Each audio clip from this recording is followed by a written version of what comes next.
You know, I used to have this tradition where I would have to, like, check my PC storage space to make sure I had, like, 20 to 30 gigs on my drives for software. Excuse me, not software, for the stream footage.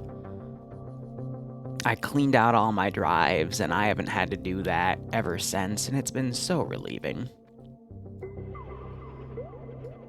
And literally, just as I got set up here to get everything, 3 people are asking me for the fucking multi. I got another link. People just don't like to send it to me in time. It's annoying. So I will get that updated. I'm going to change my name to Liru. Let's go down there real quick. Slot them into golf positions, please. I went up a channel in the casting couch room. We do the spectate stuff. Take Alpha 2 and slot them into goal positions, please. Because they were having a little bit of a riot in here as we were setting up, so... Brock, that's your team. Yeah. Who the hell deslotted me? Let's give them a warm They're still slotting. I've never seen something done on Tora Bora, so I'm excited to see that. And Navy... And we'll see how everything goes. Misu, Holton, and Navy, go ahead and just fill out second platoon. I don't want to have to try and figure that all out. I'll jump up for it. Alright. Drake, Lord Drake, if you could take platoon lead in my stead, you can still drive as the platoon lead for golf. We're set. Okay. Lusod, you have 1 minute on the clock. We're good. Some say the best. Yeah, you happy? Yeah, we're good. Mountain versus Lusod. Right. All alone.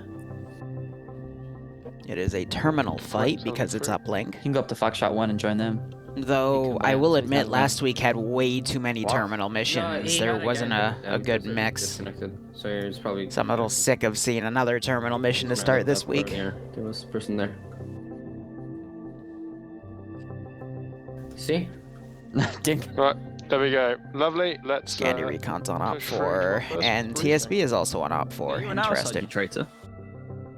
Yeah, I don't know why that just happened then. You're right, it was NA only, but still, you know. A fast track to the hospital and a shot to the face. Ending with 3 terminals, then starting this week with a terminal, it just was like, at least for me. But, you know, not for the EU guys, if they didn't. Bingo, yours. Jesus Christ. You know what? Scandinavian You know what? Practice gone. I'm just gonna stay up in the casting couch till the mission begins. Actually, no, just period. Just staying in there now. Because, good God, that channel is still cancer.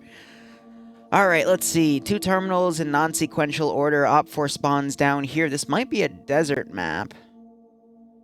So, depending on the terrain, I might switch the music out for something homeworld. Probably the Keepers. Since this appears to have a lot of open area. And someone else just sent me their fucking... I'm not... Why? Why did 3 people just send me a fucking, like, I don't get it. I'm literally going to... Like, once we push into the fucking mission, I'm gonna stop taking, like, fucking...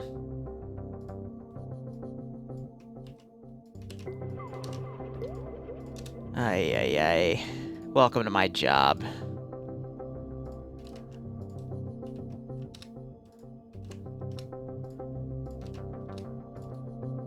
Alright. I'm going to switch the music to Keepers.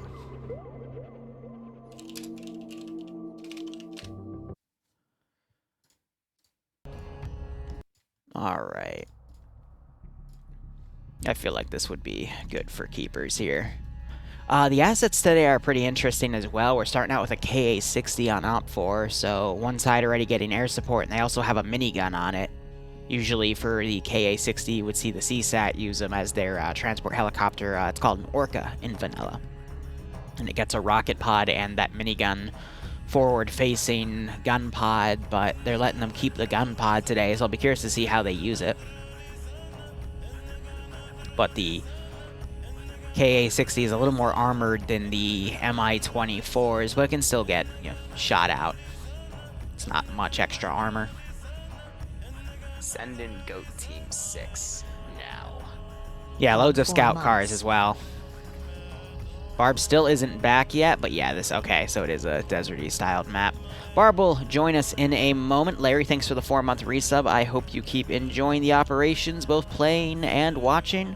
Hope you get a kick out of today's FNF, and I hope you're staying safe on COVID, man. Definitely. Oh my god, it's the vanilla CSAT cars. Jesus. Alright. Quillins and frickin' MRAPs. I think because OPFOR is, yeah, no, OPFOR's Chinese kits in this one, that's why. So it is Chinese versus, I'm willing to bet they're using the British guys for Blue 4. Which it's either US or British, but they have them both use the same groups of weapons, so I think this is US here. But they do get the strikers, but alright. Team 6 now. Interesting mix of kits here. I assume it's going to go into morning or maybe stay at this lighting, which will be a little bit tough, but we'll have to see. But Mars CV2, thank you so much for the 2-month resub, my man. I hope you keep enjoying the operation. More people sent me their fucking URL. I'm not processing them this week. Not till next round. They had all of this time to do it. Now they're doing it last minute. I'm nah. Gonna wait. I like how early, but hey, look who it is. a little bit late. Marcy, thanks for the 2-month resub. Hope you keep enjoying the operations, and I hope you get a kick out of this. Alright, so are you on the server? Yes, I got my slot and everything. I just took too long. I updated the multi, and I'm still getting links, but I'm not going to process them until next round because I'm on the stream at this point, so. Yep, they had their chance. But otherwise, it is OPFOR Chinese with some vanilla vehicles and a KA-60 with a gun pod versus US with strikers. Server's not desyncing though. We did have a few disconnects in the beginning of the round, but we always seem to have that. Machine gunners, oh wow, I think are the actual, hold up, Falcon is part of Alpha. He gets the frickin' Naveed, 150 round 7.62 box. And they've got 6.5 millimeter. Neat. What map is this? Takistan Mountains? No, Tora Bora. It's one of the new ones. Oh shit, good. Yeah, otherwise, most of the other guns and gear, it's either Russian or... No, actually, it's PLA, with just the 6.5 rifles from Vanilla. I'll be really curious to see how the MRAPs hold up against the strikers, but this is pretty interesting if you ask me. Yeah, I'm excited to see. Can't wait for him to take it. PLA stuff.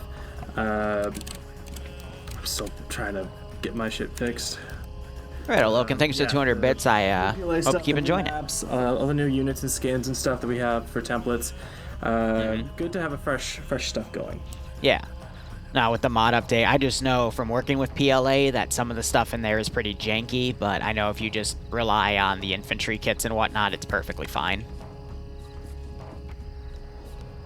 Otherwise, I'm seeing standard mirrors stuff here. I mean, so US is nothing special about them. It's still the Mark 19s for their marksman rifle, 5.56 base guns, 249 for the squad automatic weapon. Machine gun teams have the 240 Bravo. 2 strikers in the back, and they might be Crow. Because I see the camera work in the front, so... Interesting on that regard. They've got a 50 cal Humvee, which you can snipe out, and then 2 240 Humvees, which you can also snipe out. They got the little recon car in the front, the quote-unquote scout car. And... The MRZR. Yeah, that's it. I know, I mean, I know you don't remember names of anything. Yep. But I mean, just Blue 4 looks pretty standard, and then their Mat team weapon. Looking at Charlie 2, they don't have. Oh, that's Platoon 2 HQ. Hold up. I actually don't see a Charlie 2. Alpha 2's at the bottom of the list. So Oh, he's at the. Yeah, no, he's at the bottom. Okay, yeah. So he just merged with Charlie 1. That's why. So it's the Maz, CSAT, or I'm gonna call them that because they're all vanilla dudes. But Chinese, they've got. I saw an RPG-32, which is basically the Russian reloadable Carl Gustav copy, but it has half the range. It's only good to 500 meters, whereas the Carl Gustav can be accurate up to 1,000. The machine gun for the squad level is still the PKP, which only has 100-round boxes. So that's actually worse than the squad weapon, which is the Negev 150-round box 7.62. So that's kind of funny. Unless... Shut up. Like, unless they somehow made 200-round boxes on the PKPs, I just... No, I don't think so. But yeah, that's kind of funny. Gonna be. I know FNF does their own configs and everything, but it's gonna be interesting to see as far as like damage models with the Negev versus the PKP, because it's vanilla versus RHS. I think I would assume though PLA unscripted some of the vanilla qualities to make them more balanced, but we'll have to see. Usually when it's vanilla versus RHS, you give it to vanilla. But at the same time, they had a modded Metis. Do you remember the round? It was round 3, like a month or... No, it was at least 2 months ago. On Viralati. Where they put like 3 Metis rounds into the vanilla Blue 4 NATO APC, the Namara or whatever. And it just would not fucking die. Which I thought was hilarious. So usually you give the ball to... Yeah. You give the ball to I almost said CSAT again. Vanilla stuff, be it Op 4 or Blue 4, but we'll have to see. The pilots with Red 4 are just walking around their helicopter saluting the Chinese. Of course they are. On it. That's beautiful. But yeah, like you said with Blue 4, it's going to be interesting to see like the strikers, and with Red 4, the objectives Blue 4 terminals. We'll get to those in a second. These aren't Fenix, are they? They're... I forget what these are called. I never played the vanilla armor can. Abdaras and Fenix are the Striders from AAF. Ah, gotcha. So I don't recall the names. I'm just going to call them fucking MRAPs and Quillins, if you ask me, because that's what the vanilla designations are. That's pretty fair. Yeah, so pretty standard Blue 4 kit with some strikers, which yeah, we don't see too often, so that's gonna be fun to see. Better than the M113s in my opinion. And yeah, the guns are Crow. I just saw the gunner move it, and he's not turned out to use it, so that's actually really nasty. The camera system below the gun is what the Crow... The thing is, if that gets broken though, they can still turn out and use the gun manually, so it doesn't always disable it. Yep. Oh, I didn't know that. Neat. And so we have 2 terminals of this one. Do you want to take one? I'll take the other. Yeah, all right. We'll start with Terminal 1 to the north. Terminal 2 already has some guys going towards it, but terminal sites, real simple.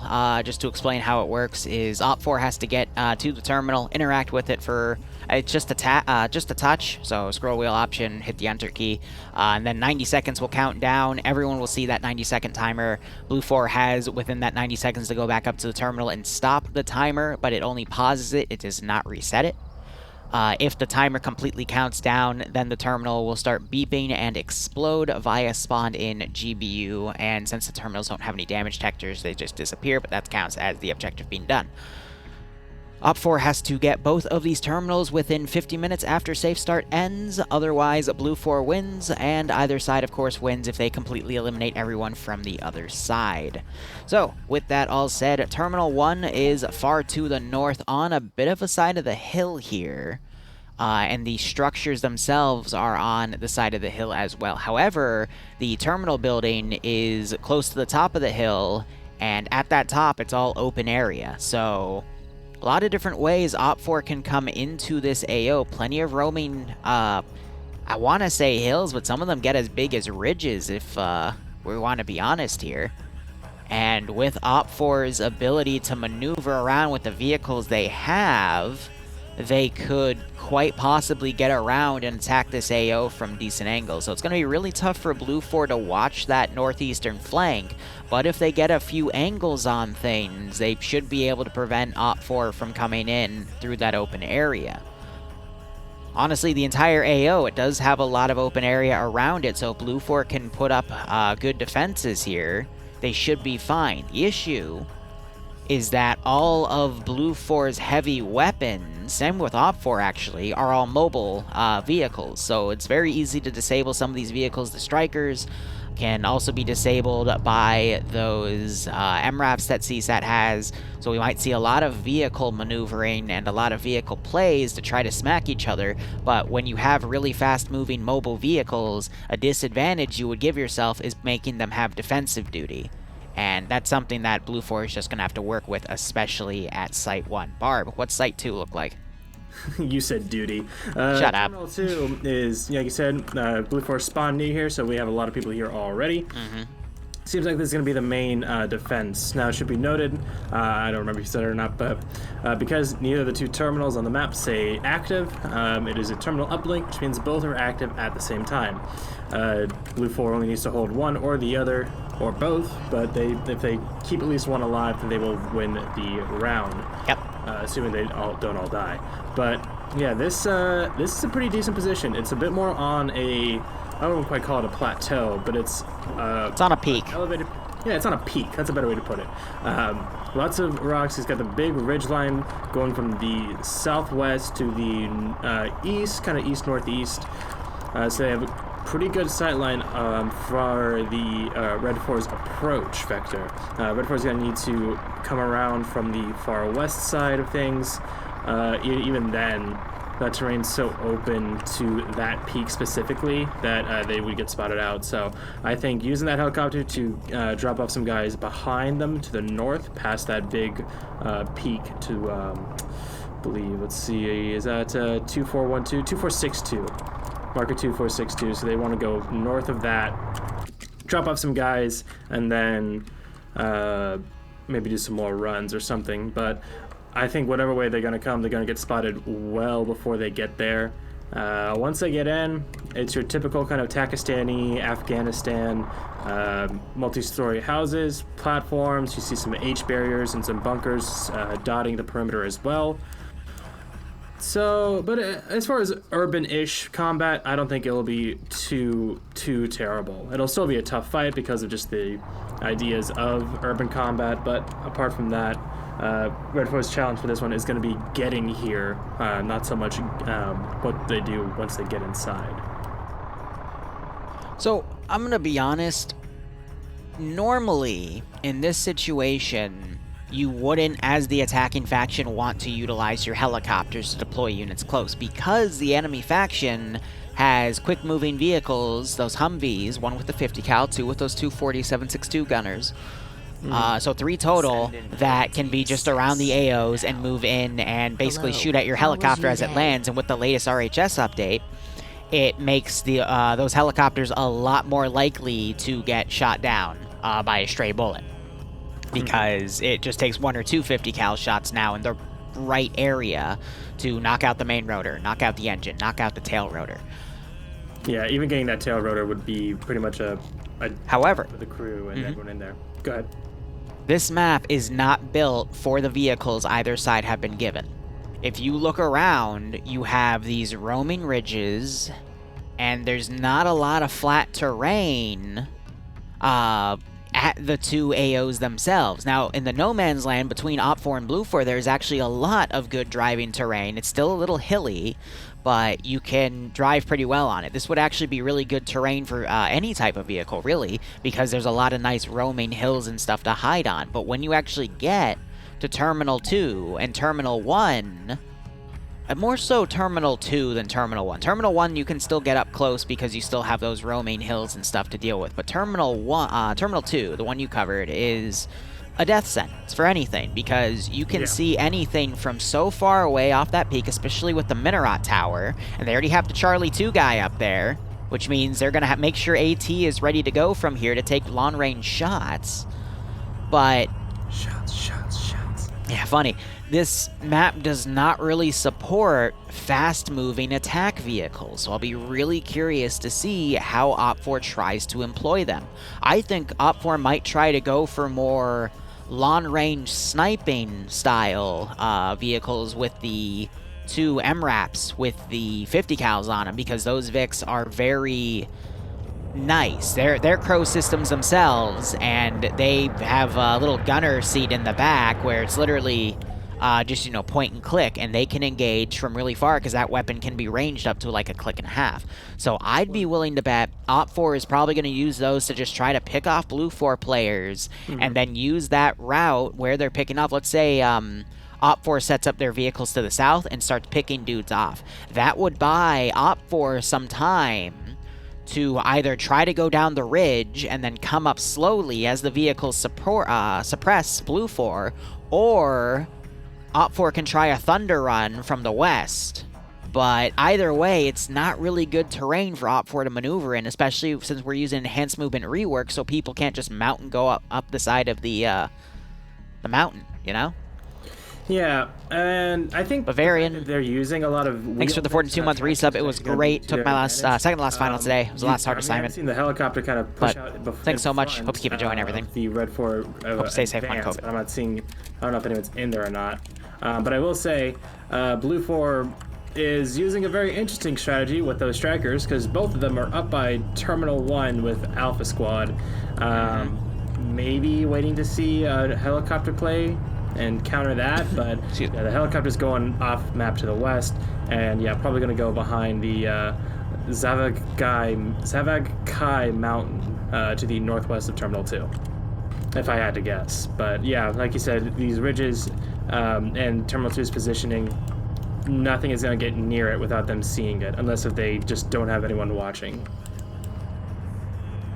Maps like these, this one and Klafgan, really do test squad leaders and command's capability to read a map, because if they're not careful, they could drive right into a ridge without realizing it's a ridge. And that's a good point that I'm glad you brought up, Liru, because before the match started, and I'm getting word in my ear here that there are a number of players tonight that are fucking wasted. Yeah, I know. I was poked by Falcon about Finn is apparently super drunk, so... Iander told me as well, Finn is very much wasted.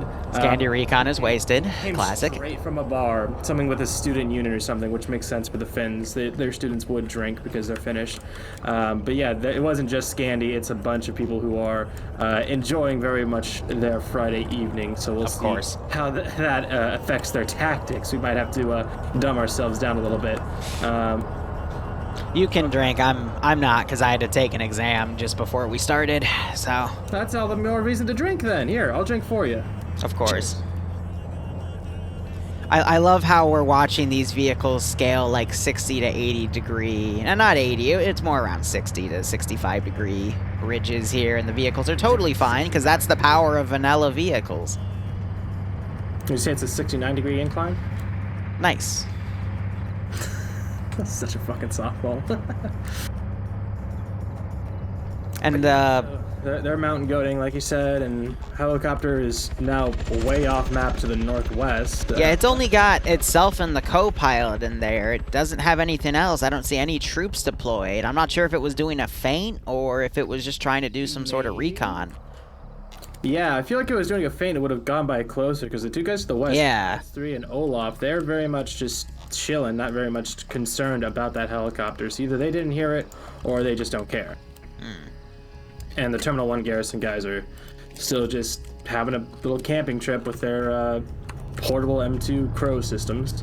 I think they're just setting up in case of a helicopter landing, and they're gonna just do an ambush instead, but doesn't... It's so weird that they're like both over there on that ridge, so far away from Terminal 1. Like it's almost half a click away. Yeah, I don't know. Well, I mean, because that area above Terminal 1 is a kill zone as well, so maybe they're trying to catch OPFOR in a kill zone to then completely annihilate them with the 2 Crow systems on the strikers. Because again, like the CSAT MRAPs with the 50 cal systems on them, they are pinpoint accurate up to about a click and a half, and they can just laser beam dudes without having to worry about any kickback from the gun, any muzzle flash. It's very nasty.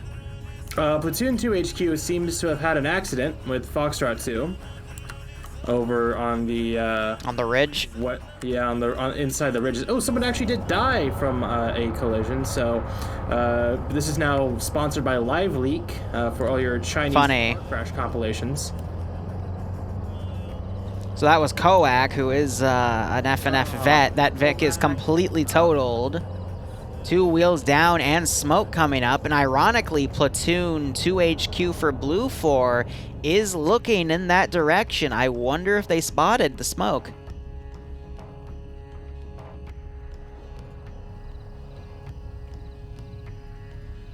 Yeah, they haven't yet, but that smoke is visible. I'm wondering if someone might actually see it, because that would be a really... At this distance, I would be kind of surprised, but it's not the most not extravagant. I mean, Mike, so Mike is a machine gunner in one of the weapons teams. He's just gone around now. It looks like they're actually changing up their bunker here. They got binos now looking in the direction of that smoke. I think Blue 4 has actually noticed. Yeah, they got people bipoding in that direction right now.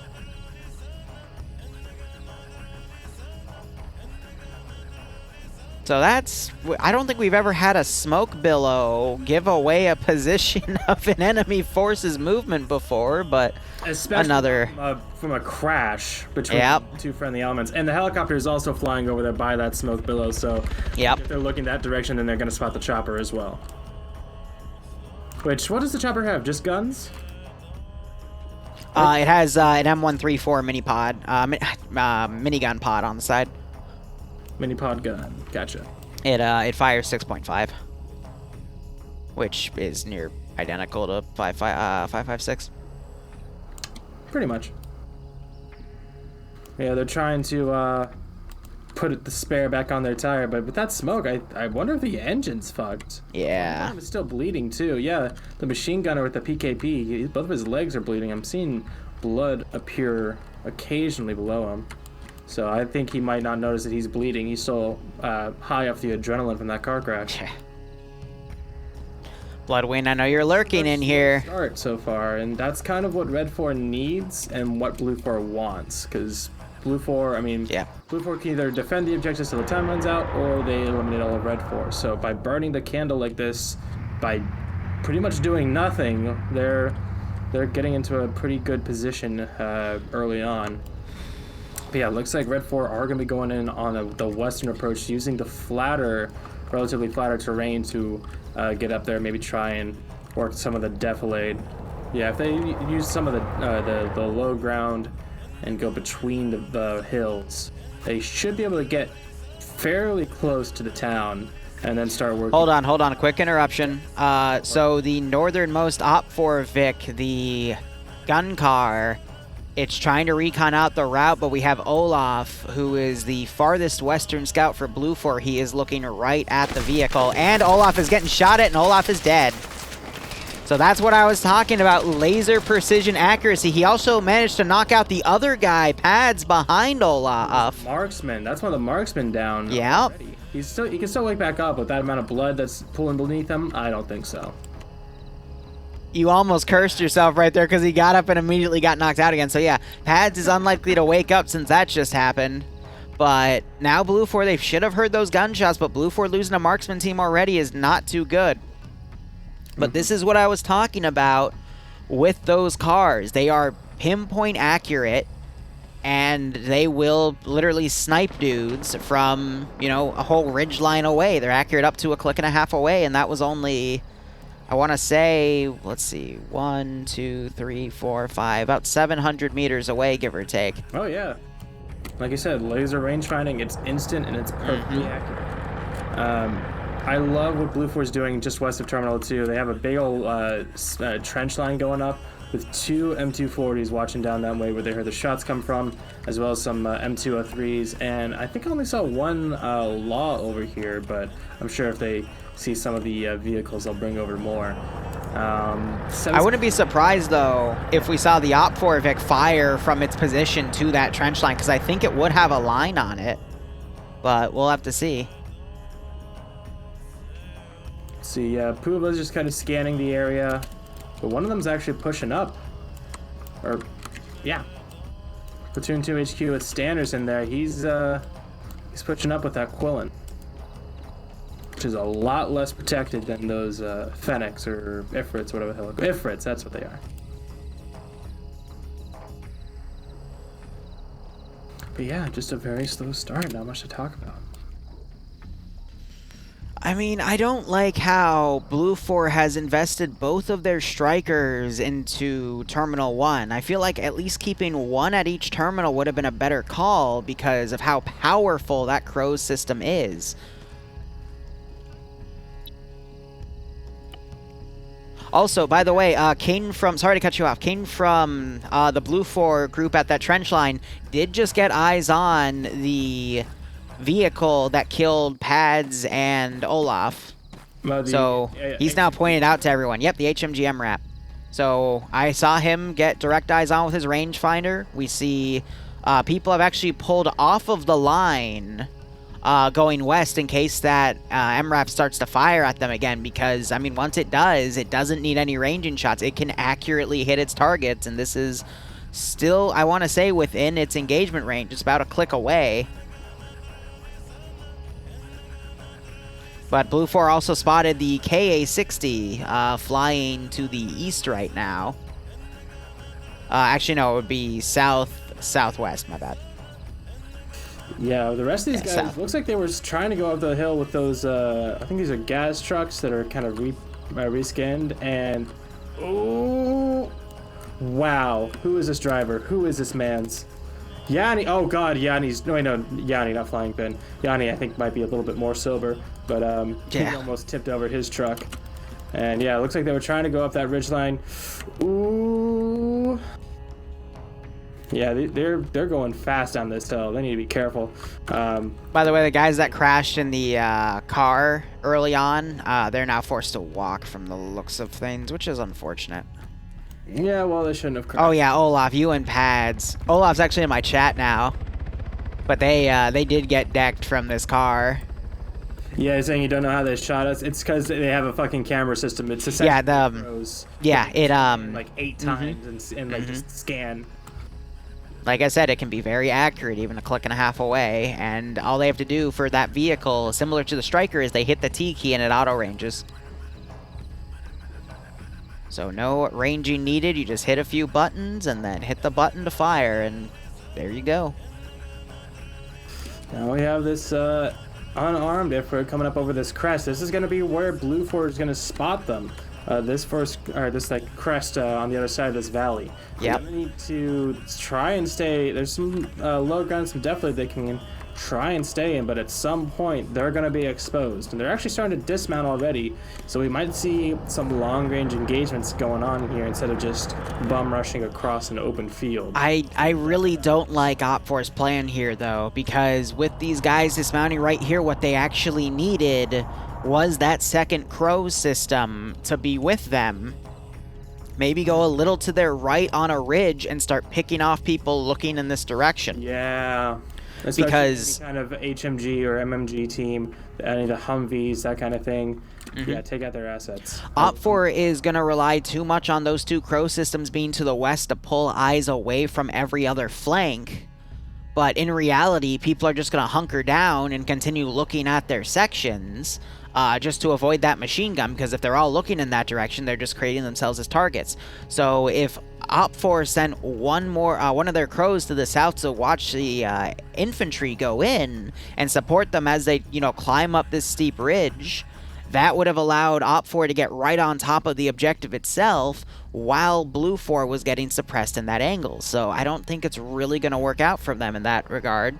And then you got to remember that those Crow systems are also 50 cal, so they can penetrate into a lot of these mud hut buildings and kill anyone. Well. Yeah. Well, I mean, the Strikers are far off, but... Oh, sure, but... Realistically, a Striker would have actually been really good on the northernmost part of Terminal 2, like behind the ridge. Because the Crow's weapon is an elevated gun, they could have angled it to be, you know, just over the ridge and firing. But now you got Blue 4. They've spotted Op 4 to the south. Op 4 moving through open ridge sides. This is going to be devastating for Op 4.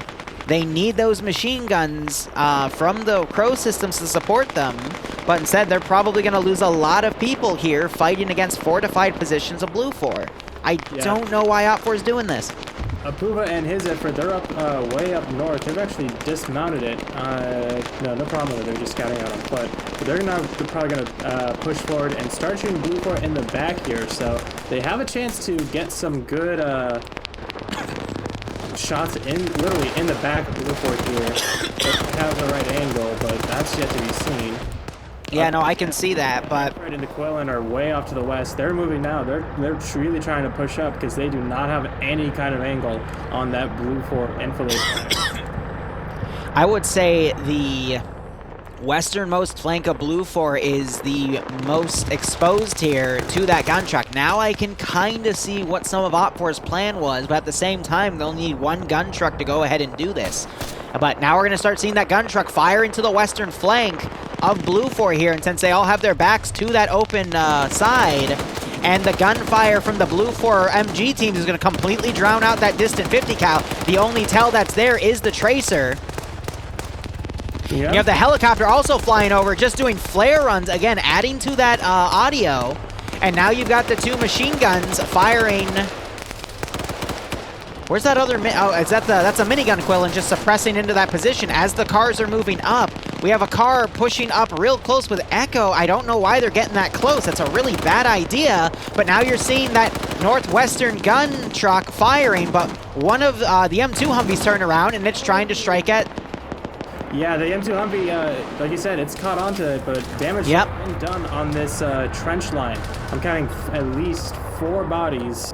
Possibly some more injured, definitely some more injured. So it's done some work, and given the Red 4 charge here some breathing room, but they need to make use of it now before they can reorganize and get some more fire going down. Oh, man.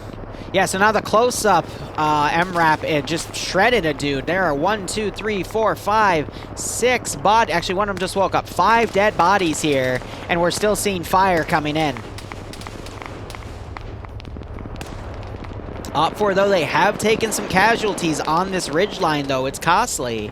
I still think if they had the Quillen here instead of that M2 Crows system, or technically be a 12.7, just on the side of the infantry pushing in, that would have been a lot better. But we already have someone, Yanni Finn. I'm not sure which Finn is drunk. It might be Yanni, though. He's already up on this position. He might pull some Audrey Hotto level maneuvers here. Or as a team leader, I would really hope not, but I think it's Flying Finn. But they're drunk, though. They don't... They're both finished. Alcohol with drunk... It doesn't really... It doesn't really register at that point. But Op 4, Blue 4 is being forced to pull back. We just saw someone get shot in the back of the head as they tried to pull back from that western position. We got some of Echo infantry coming up. I mean, even though Blue 4 had the opening engagement on the infantry coming over that southern ridge, those gun cars... Yanni is sober, so he might be able to make a good play. It's just Fenn that's wasting. Okay, gotcha. Drank for the both of them. That's what happened. Yeah. I honestly think not having those strikers in this AO have really cost Blue 4 here. We see those strikers actually coming back as well, because this is turned into a Blue 4 all eggs in one basket strategy, but those strikers not being on position to take out the gun cars as they moved in really exposed Blue 4 here just to get fucked like we're seeing now. Go ahead. So 20 meters to the north of Yanni is Skip. Who Red 4 has 6.5 guns, yes. With the 203 on those rocks. So if he realizes what's happening, he might... he's already poked his head over, but didn't spot Yanni. Yanni's threw some grenades that way into the buildings and drew some attention to himself, but this could be over before it even started for Yanni. As far as an Audrey Hotto moment. The rest of them, we're seeing people... Look at all these skulls. They might be withdrawing from this area, actually. No, now they're dismounting again. So, I mean, compared to Op 4 skulls, we only have about like 5 to 10 right now. Torn apart here. They're kind of reorganizing and getting people back on the front. on the ridge line. But apart from that, it's like it looks like there's less people here than I remember. Oh, just look at the skull count on the left roster sheet. Blue 4 has about double the skulls as Op 4, and not double, but close to it.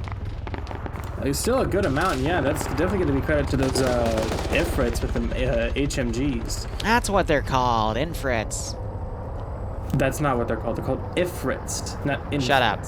You fucking inbred monstrosity. Yeah, so Blue 4, I mean, we've got some of them rallying back here. I just saw the 50 cal gunner on the Humvee get picked off by the Infrit. Fuck. The other Op 4 Vic. You know what I'm talking about. MRAP and we'll call it. Okay, we'll call it MRAP and call it even. Gotcha. But yeah, so the 50 cal was trying to shoot out the MRAP, but it doesn't have any magnified optics, so it was just doing its best. But that MRAP, since it has a magnified 50 cal optic, just found him and immediately picked him off, and now he's trying to pick off another guy behind him.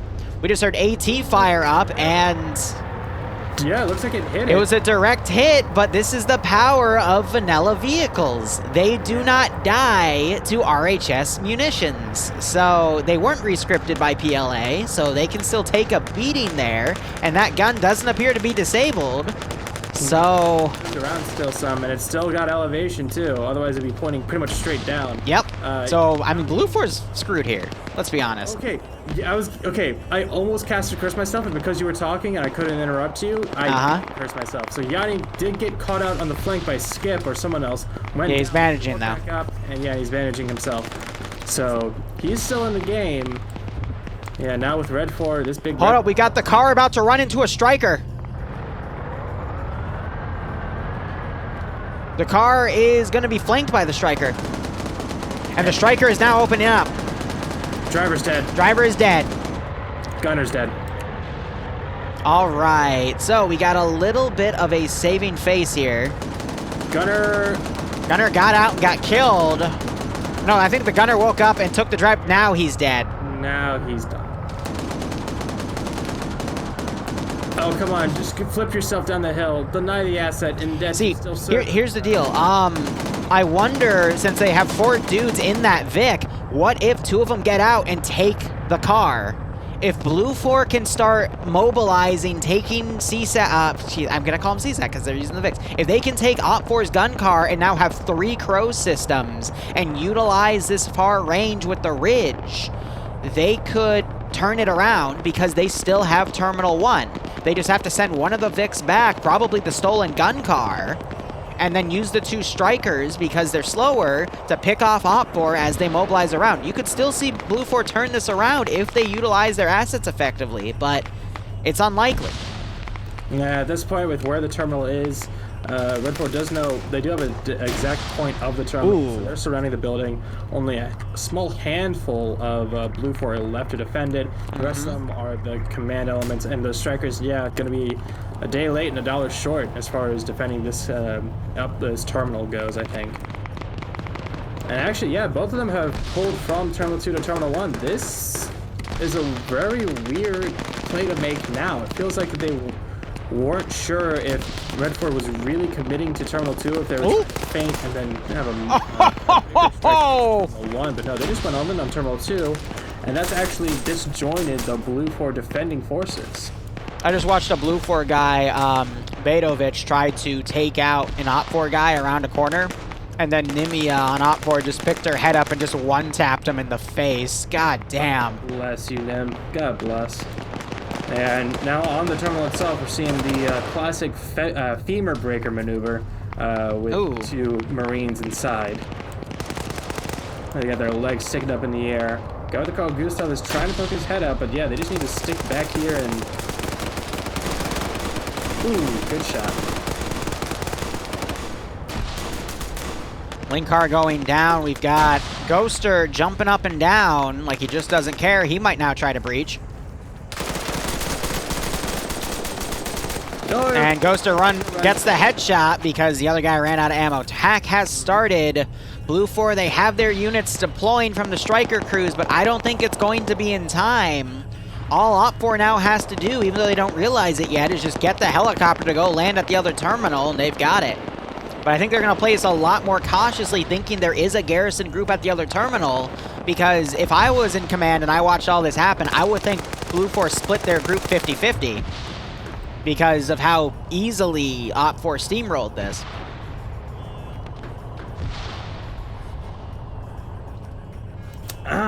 I wouldn't entirely agree with that because I don't think that they steamrolled this. Once they got their stuff organized and the flanking... Hold up, other MRAP got shot out. Gunner's dead. Driver had to bail. So now Blue 4 has the most overpowered assets in the AO. They just need to utilize them effectively, which I say, and we're watching a striker literally pull into the fucking town. Yep. I'm trying to find that, yeah, that other Ifrit MRAP, they just kind of left it. It doesn't look like they tried to capture it, so that's going to be it as far as armored vehicles, or relatively armored vehicles. I've seen Op 4 getting into Blue 4 Vix and trying to drive them up to potentially use them. A few counterattacks going in on the terminal, but the Red 4 garrison here has been able to hold it. That striker's going to get AT'd. 3 seconds. Yeah, he's going to get out of there just in time. But he's got no time to waste. They gotta go. They gotta go. Oh dear. Nice. They got away just enough. And they actually pulled their down buddies out with them. Mm-hmm. So if they're able to get them... It was a good try there. I just feel like Op 4 is a lot more coordinated, and Blue 4 doesn't have any idea what to really do. We see Command now barreling back to the other terminal site. MRZR as well, but everyone else is kind of staying. They're trying to... I'm sure they're trying to let them get out of there. We're having the Mountain on that road, also part of the command team with the M240 Humvee. But yeah, the fact that the Blue 4 guys and the Strikers that were over by Terminal 1 might as well have just stayed there. Because, yeah, they got those Ifrits taken out, or at least one of them. Striker just got hit with AT and is cooking off, and that's the faraway one. They haven't realized they're cooking off yet. They were hit by the RPG-32. There it is. And now they gotta bail out. It's still in. A couple of them don't realize. Oh, they are so lucky. They are so lucky that took so long to cook off. That was like 10 seconds.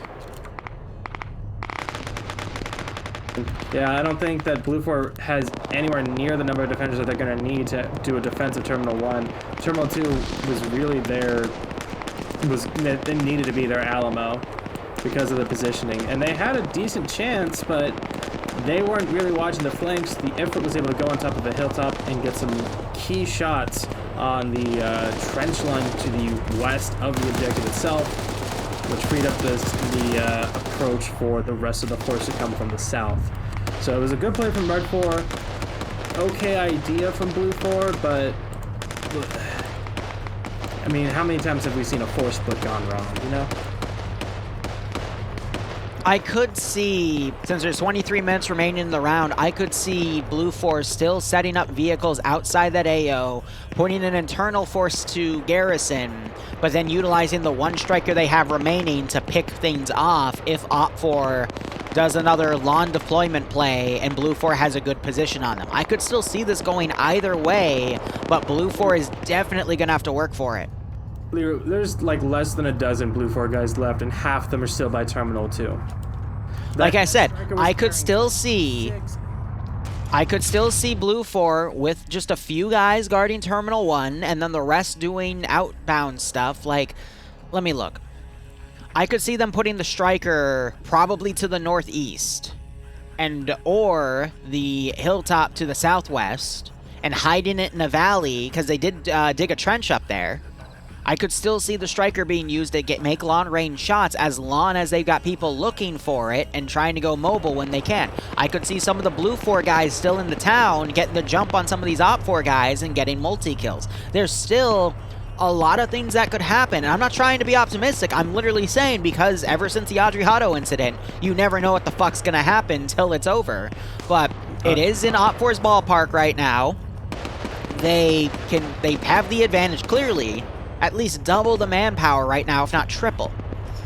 It's just I'm not sure if they'll take their one MRAP, which had the gunner get shot out. I'm not sure if it's still usable, but I could still see Blue 4 potentially forming a stand here. But they're going to have to take out the helicopter, and they're going to have to be really mindful on how they set up. But Op 4, we've got 20 minutes remaining, give or take, till the round ends. Anything could still happen. Well, now that Red 4 is finding the Blue 4 trucks, they're starting to get mobilized.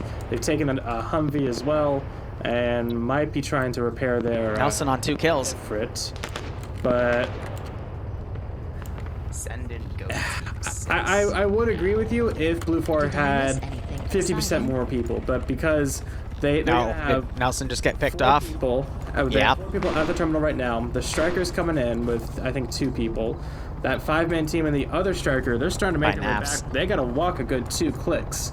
So I don't think that they're going, unless they like stage an ambush halfway along the way for Red 4 to delay them. I don't see how they're gonna fit in the picture at all. And yeah, and then there's one more guy, Flux, who's still in the town. Yeah, there was also Nelson, but Nafs ran up behind him and shot him dead. Yeah, so I applaud your optimism. It's a trait I wish more people had. Flux is going to get on the 3rd story. He is going to pick off Ghoster and Wiki, 2 really good players in FNF, but Flux is going to do it. He's going to do it with his 5.56. He's going to look out the window and he's going to shoot someone in the face. Come on.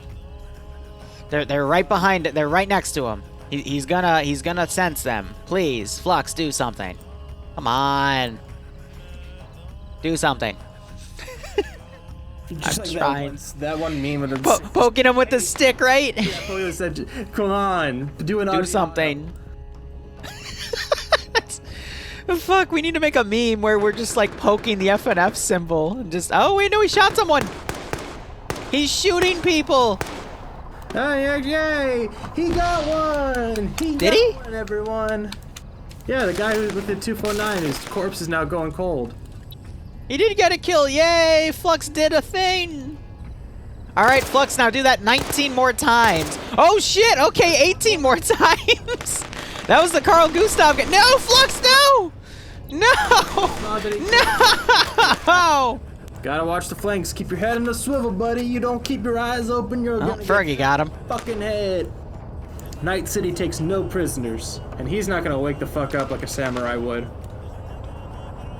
Falcon's in my chat bitching about how the machine gunners and the squads have better machine guns than the weapons teams. PKV versus the Negev, right? We mentioned that, yeah. Yeah. Yeah. Anyway, Chopper getting shot at. Yeah.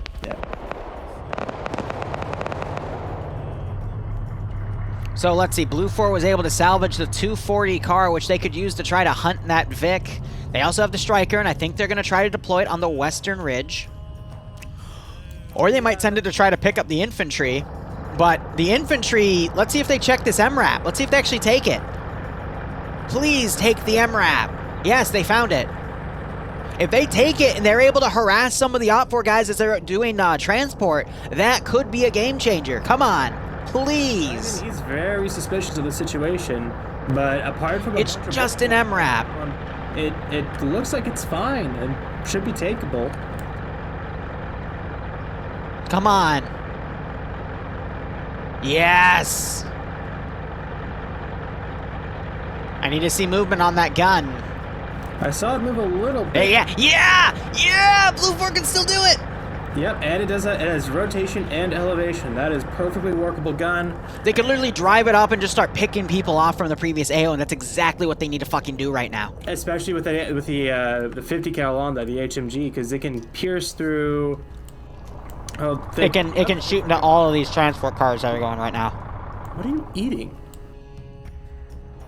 Wafer cookie? Like vanilla wafers? Yeah, I'm hungry. Otherwise, we have an Op4 Humvee coming around from the south. Charlie 2 with a stolen... That is a 2-4 car, and there's 4 of them in there. All right. Ooh, the Striker is now opening up on the helicopter. It's flying away, and I think it's going to get out fairly unscathed, but yeah, They got to wait for it to get closer. The Striker is now that it's set up, it's still trying to fire. Those rounds are nowhere near now because of how far away the helicopter is. 15-minute warning about to be called. Blue 4 was able to get everyone in that car. I hope they're able to relay to the striker that they're friendly. I'd hate to see Blue 4 blue on blue themselves.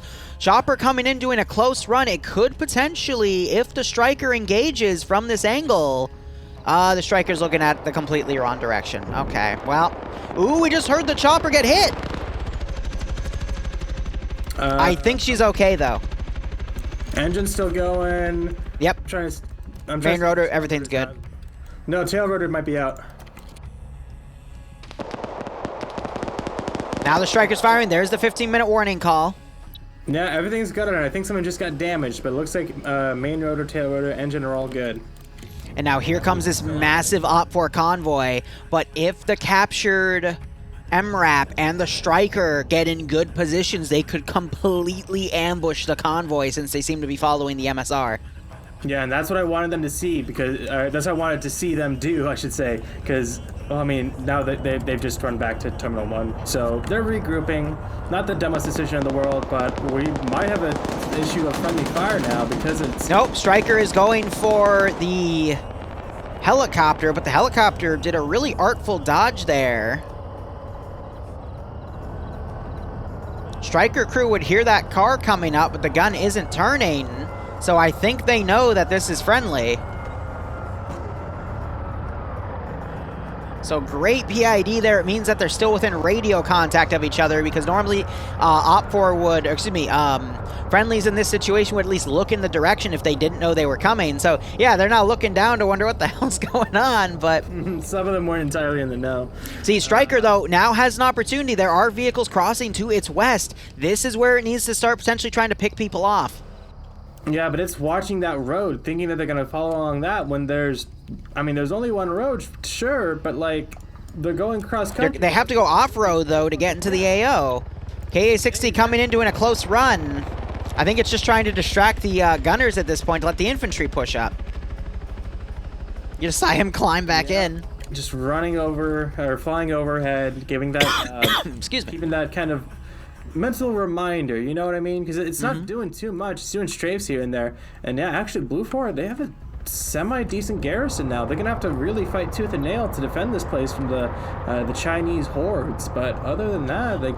OPFOR... The Ifrit... Yeah, OPFOR is not bringing any... So I guess the M2 MRAP that they had with the Crow system was inoperable because they're bringing an unarmed one. But 2 Crow systems versus none.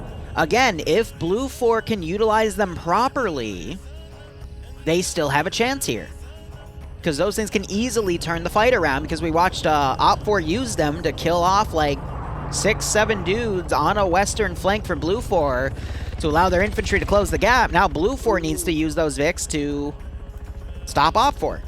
So, about a click east of the objective now, we have a 3-man team with that RPG-32 and the 240 Humvee. Working this flank, gonna try and get some intel on the area, find the position of the striker, and they may also... That RPG is not in range, though. It only has a 500-meter range with its sights. So they're gonna have to get closer to use it. Maybe 50, 100 meters more than it, but that's still very much out of the range. It's a solid... You're guessing at that point. Yeah, you'd be guessing at that point, absolutely. And we're having this infantry now dismount way to the west, poking their heads up over these ridges with the M2 Humvee and some of these trucks. They still have the Quillen operational, so that should... the MRAP has spotted them!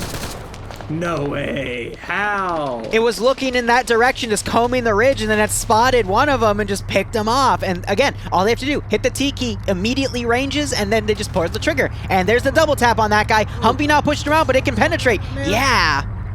They're gonna try and they pulled the Vic up. They're trying to shield him, but no, the dude's dead. No, he's dead. And there was another headshot right there. Ugh. So like I said, if Blue 4 can utilize their M2 Crow systems to the best of their ability, they can still turn this around completely. Yeah, and that's why it's so important to stay shielded from this town as much as possible. The approach that the main red... 10.5 minutes remaining. There's a lot of ridges that would expose them.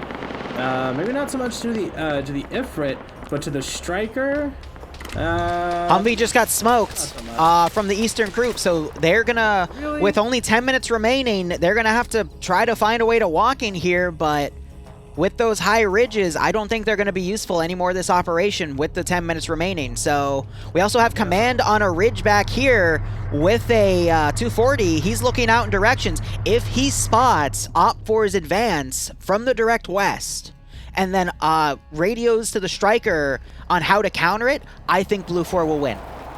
They just have to hold for 10 minutes now. As long as they can do that, they will win. Lord. Yeah, the way that Blue 4's been handling this, going for regroups and managing to dissuade that flanking team to the east, they've now inadvertently concentrated the front to the west pretty much exclusively, and that's definitely a big thing. We're also having one of the transport trucks running right up on top of the striker. Now that is one of the Blue. That's D-Brit from TSB, but we also have the MRAP coming in as well to support. What is going on? Now there's friendly fire. Now Op4's giving their position away. There's a truck charging, but this MRAP's gonna push right into that territory. It's going on the chase, yeah. No, they just bailed a dude out. I don't know why. Using Red 4 vehicles. Yeah, I don't know what's up with the turret. The gun is either destroyed when they did that friendly fire because they drove right into the fire of the Crow, and I saw shots go in. I think they might have just fucked their own. Oh, my God. Friendly fire is anything but. Now you got the striker firing at the truck. It made the worst turn possible and exposed its crew cabin to hostile fire. Oh, and all the personnel in the back. I'm seeing 3, 4 guys down. I think maybe all 5 in the back are down. It's still going for the fucking busting down the door. Now there's still a big chunk of people in there. You're gonna start seeing a mass dismount. 2 of them got out, but then you're running right into where the striker is firing from. Blue 4 doing their best to hold. They just made a 1-to-1 trade. We have 9.5 minutes remaining. More vehicles are attempting the Thunder run. The Blue 4 gun is still fine on that car. I just saw it move. Oh, God. The Red 4 truck just went flying. And so yes, it did. All cover. It took out 2 Red 4 guys as well. Oof. And yeah, and they're getting picked off by the striker. Op4 did another dismount with that armored car. The MRAP, they're now pushing in, firing GLs where they can. This is going to be close. Striker's now pulling in as well. Bravo 2 pulling in near that MRZR. There's a lot of smoke near the bottom of the hill, which may actually conceal the town from the striker. So yeah, now the striker is pushing up that Ifrit in the Yep, it is engaging people on the southern side, trying to pick dudes off. Ooh. Oh, did you just see that double kill on those 2 Op4 guys when they crossed? Mountain is dead. He was on the 240, picked off by some of the remaining, the 1 remaining Bravo 1 guy from the truck, Andersman. He is streaming. And we have just 3 Op4, 4 Op4, 5 Op4. Jesus. We can count. 5 Op4 guys remain in the town. Blue 4 still has the advantage here. What do we have as far as time? Looks like about 7 minutes left. So there's still some time for stuff to happen. That Charlie 2 team that was on the hill with the Humvee, they're now pushing down on foot. And nothing's really looking their way. With Blue 4 now in the town. Blue 4 just combed 2 of the Op4 guys on the outside with that striker. You got the armed Quillen charging in. They're dismounting. Striker hasn't noticed, though. And you have the other armed Quillen that's Blue 4 took coming in. It's drawing fire of Op4. And then you got that 3-man Charlie 2 team also coming in. They're a few minutes away. This could go either way. It's literally just going to come down to the PvP at this point. Blue 4 and Op4 even in the town. They're actually dismounting from the Quillen. Yeah, because I'm pretty sure that the rotation on the turret's fucked. They might try and get a combat engineer to fix it, but they may not have. It's not worth it at this point. Op4 didn't notice Blue 4 moving into that area. Blue 4 doesn't know. Great grenade just got thrown right in front of a Blue 4 guy. They didn't knock him out, though. They killed, wow, both Op4 guys went down on that vector. We still have Twigkin in here. But with that... To the side, trying to bandage. And, so now he's going to be on his lonesome. More fire coming from the buildings. 6 minutes. If that striker can keep going around and taking Op4 out, Blue 4 does have a chance. However, that Charlie 2 team is now going to be in range with that RPG-32 to take out that striker, and it will be a one-hit wonder. Just another great grenade on the cache itself. More shots on the defender, and he goes down, and now the terminal is undefended. Yeah, Blue 4, they've got a big mix of dudes in here. We got a lot of machine guns for Op4 also firing into town. Chopper just got sniped out by the striker. Terminal's about to be initiated. Yep, terminal's coming in from Swola. He taps it, and now he's going to be hiding behind this little dresser here. Watching 5 minutes. And he doesn't have a lot of friends nearby. A lot of them are still back coming across the Yeah, field. a lot of Op4 guys just got picked off because Blue 4 has such a good thing here.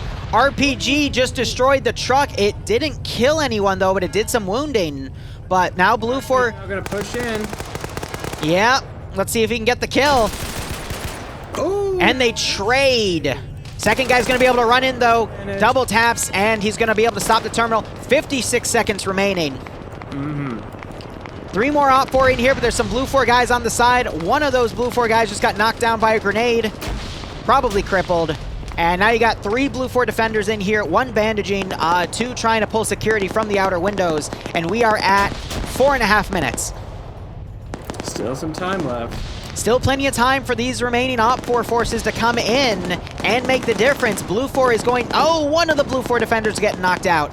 That was the marksman, too.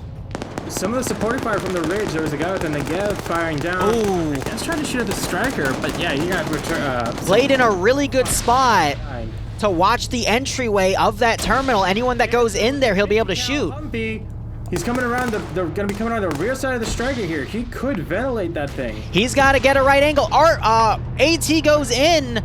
It is not a kill on the vehicle, though. Yep, and Humvee needs to stop swerving, and let the guy get a shot on the thing. Now there's a No, he has to go evasive because that's 2 rockets that have gone in.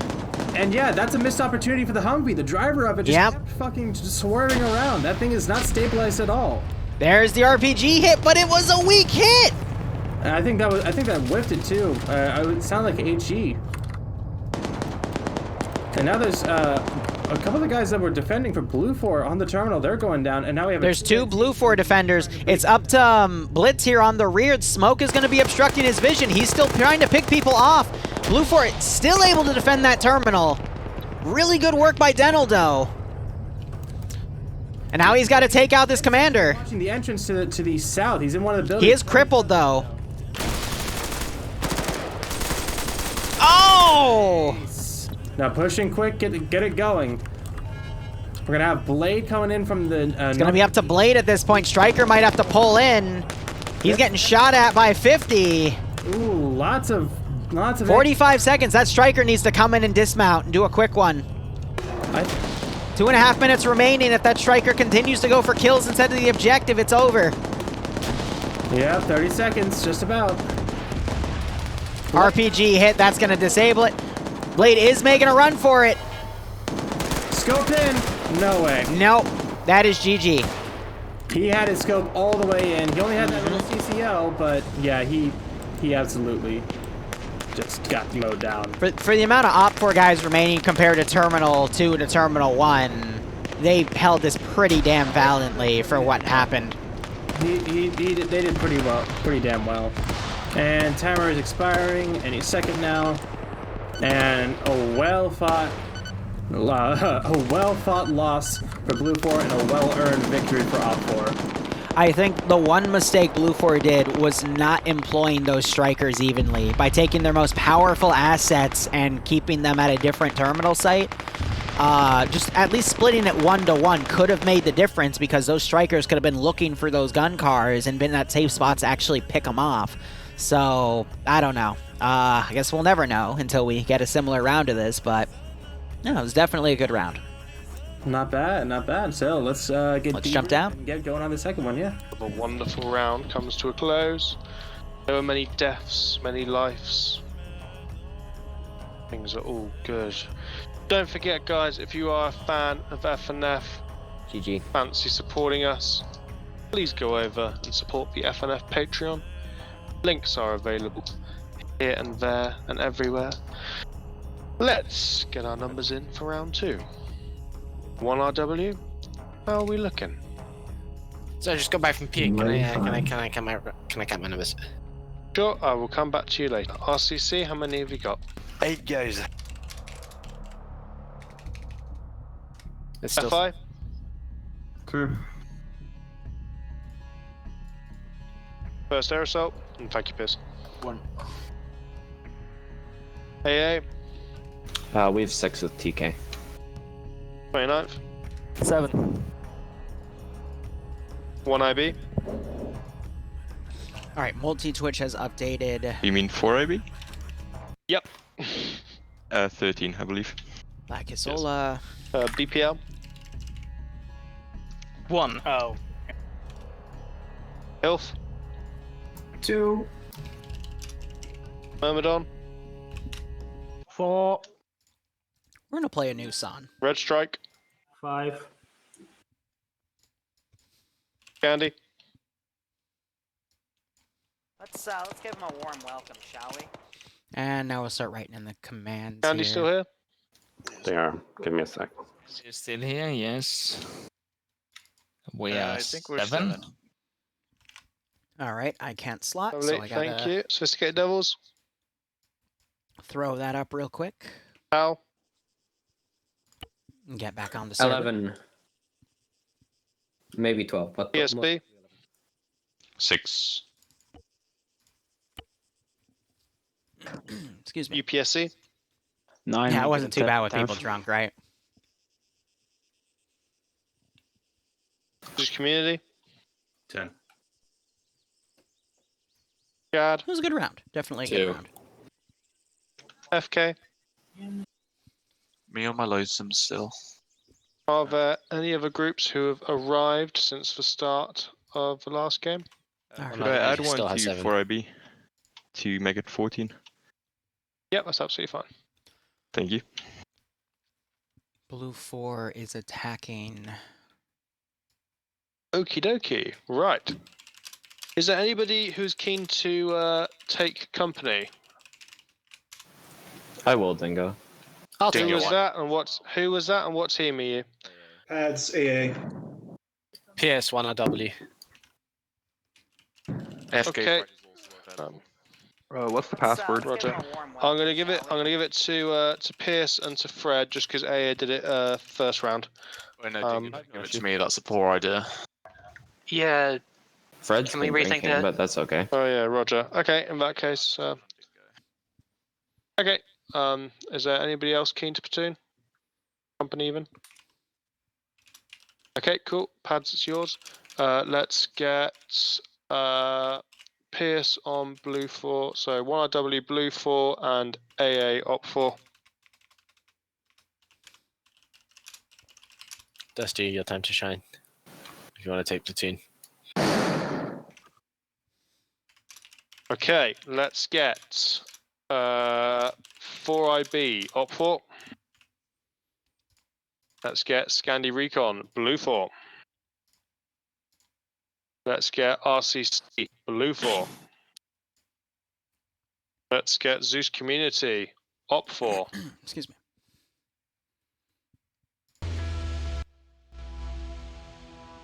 Let's get UPSE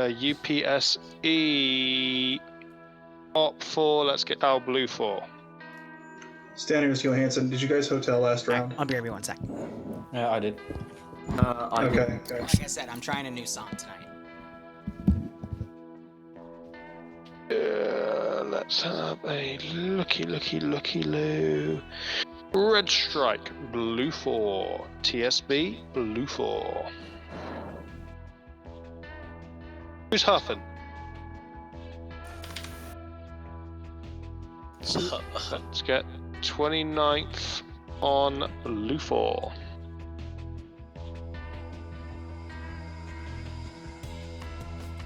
Let's all be starting up nice and quickly. That last one was meant to be a 15% balance and was near enough 20 because people are slow to slot and the numbers go askew as we're trying to balance them. So let's all be nice and quick, catchy monkey, and get it all looking nice and smooth. Oh. I'm sorry, what English was that? It's Dinganese. The one that had an empire across the whole world. Let's get FI on Blue 4.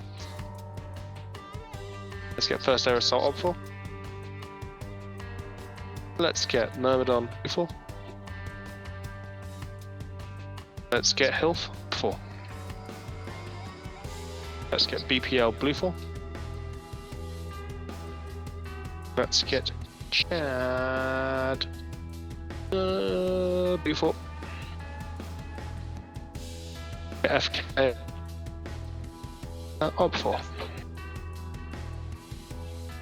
Copy. Are there any groups that I've not yet out? It's the same guy. It's so cute. I don't know who it is, but I love it. I love that it happens.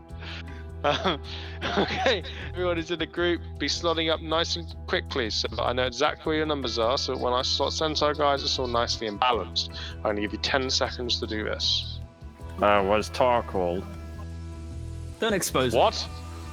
No, don't expose. Don't expose. No, I don't want to know. It's like the Stig. I don't want to know. I don't want to know. Whoever it is, Centaur player. bring something. What the hell is an armed tiger? Armed tigers. Shut up, all of you. Shut up. Shut up. That's only my voice in this town. Where are you slotted, Dingo? Alright, sorry, I went AFK for a second. The opposite side. I will be slotting up Centaur now. So let's have a look. I've thought about artillery stuff. Centaur I've got a few plans with it. It's just hard to find the right player base for it. Lord Drake, Op 4. Lord Dust. Op 4. Misu, Blue 4. Navy, Op 4. Poltan, Blue 4. Gorskieski, Op 4. Let's see how them be looking. I do like how players are using the new maps, though. Has a nice breath of fresh air. On felt, Op 4.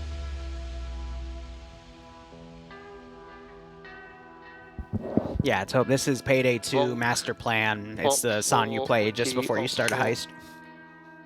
I like listening to it to prep missions. I thought, I feel like playing it right now.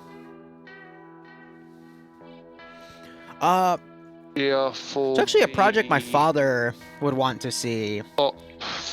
They're just slotting people. But my father gave me a project because his dad, my grandfather, was a forward observer in Vietnam and also a Huey pilot.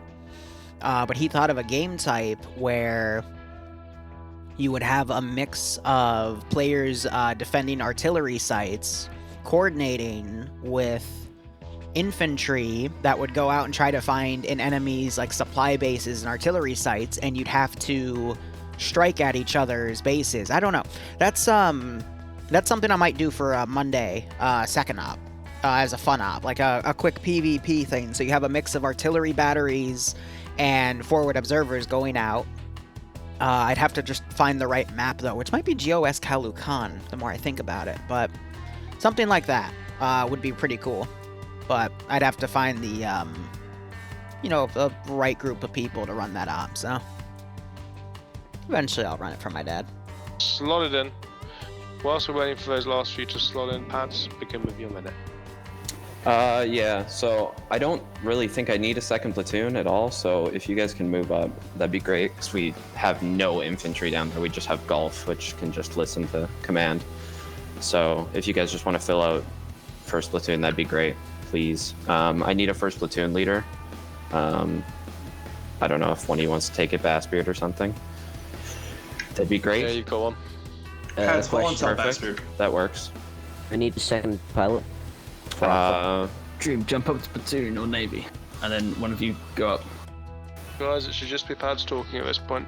Just fill out first platoon, please. I really don't need a second platoon. We have nobody there. There's no use for that.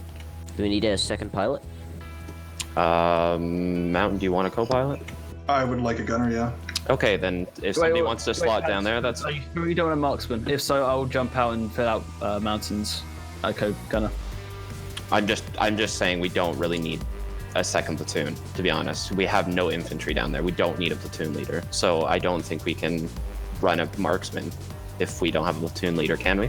Admin? Anybody? Yeah, if you have a platoon leader, you can run a marksman. There That's doesn't what need to I'm be 3 people here. Okay. But like, Bastard, that's what I'm saying. If we do not have a platoon leader, we can't have a marksman. Okay, gents, this goes to shut up. Break. It should be a one-way conversation where Pads tells people how they want it. Yep. This minute is very quickly coming to an end. Just move out of the second platoon. We don't need it. Just fill out the slots.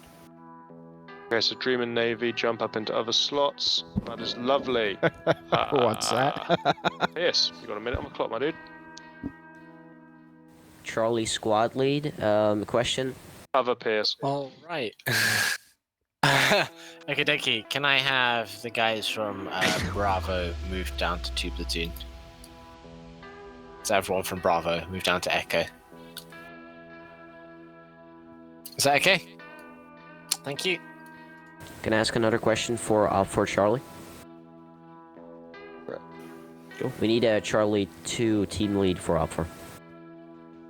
That's everyone in Bravo. So that's Shortboy, Aim at the Balls, Potato, Warlords, Mass, Jonathan, Turney, Blade, Stenley, Tekik, Bender, down to Echo.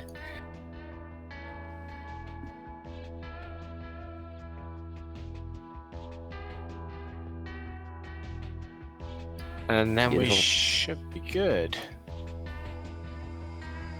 Oh, we need a. Go on, Tekik. Go on, Tony. We're good with that. Perfect. Everybody should be swallowed out now. What's that, playing the Savage Just- card? Just those 2 waiting in Bravo 2 that you need moved, or they stay in there. I mean, Echo's full. yeah. If they stay there, one of them will need to be a team leader. There we go. Now he needs to jump out. Is somebody from Charlie 1 up for Ammo Man wants to move up as a squad medic? We could really use that. Somebody just got flashed. Tony, go Charlie 1. Pierce, you need to sort out. Right, break. Pierce, you need to sort out Bravo 2. Oh, Bravo 2. Is there anyone from Echo who doesn't mind pushing down to Foxtrot who isn't with those guys in Echo?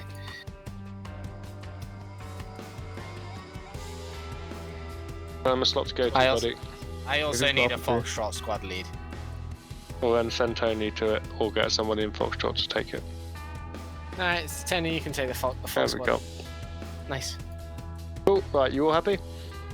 No, still no squad medic for Charlie. He just left. Did he leave, or did he drop out briefly? No, he disconnected. Either way, it's not a problem. If someone can jump in, you got 15 minutes to sort it out. Let's push through to our briefing.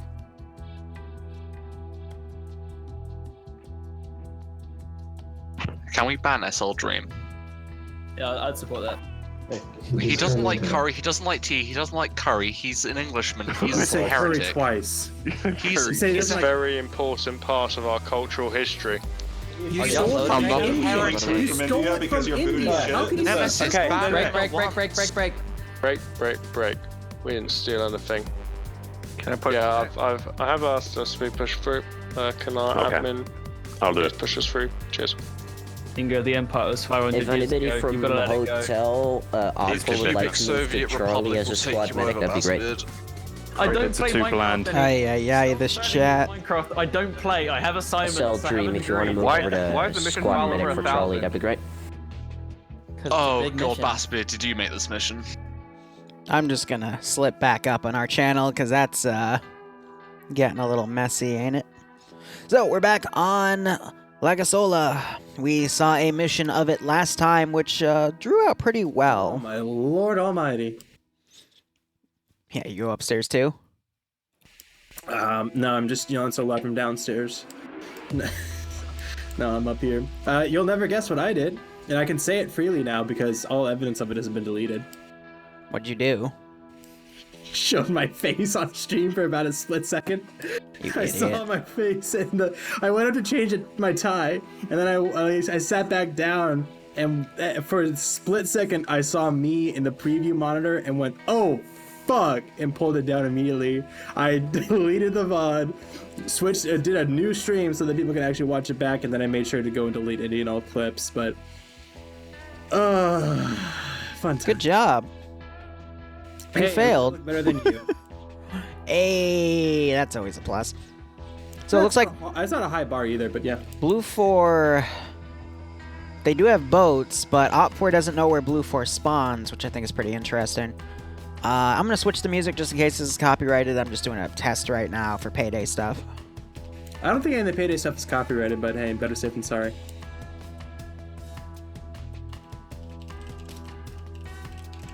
Who the fuck is Smutton? What's that?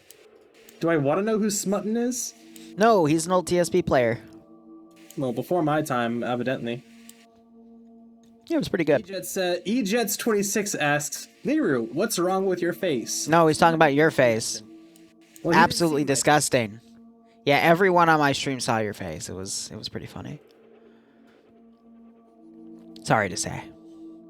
So, Blue 4 has 3 terminals that hit in non-sequential order, pretty much the same as last round, except there's a 3rd terminal site, but we have some actual port towns here, and then a little village. Actually, that might be a military base. We'll have to see once we load in, but Blue 4 spawn is unknown, and there's a new set of assets, but Blue 4 does have armed boats, which can help them push in, but it's only going to be limited, but it's going to be the same concept of they do technically... Wait, no, Blue 4 spawns in the water. Oh. Yeah, it's a carrier. That absolutely has to be a carrier. And as we push in, we shall see that... No, not here. Yes, it is the carrier. No, it's the destroyer. It's the destroyer. Yep, it's the Liberty. Oh, nice. The Liberty, and they're definitely going to come liberate as they T-pose into the air. That's powerful.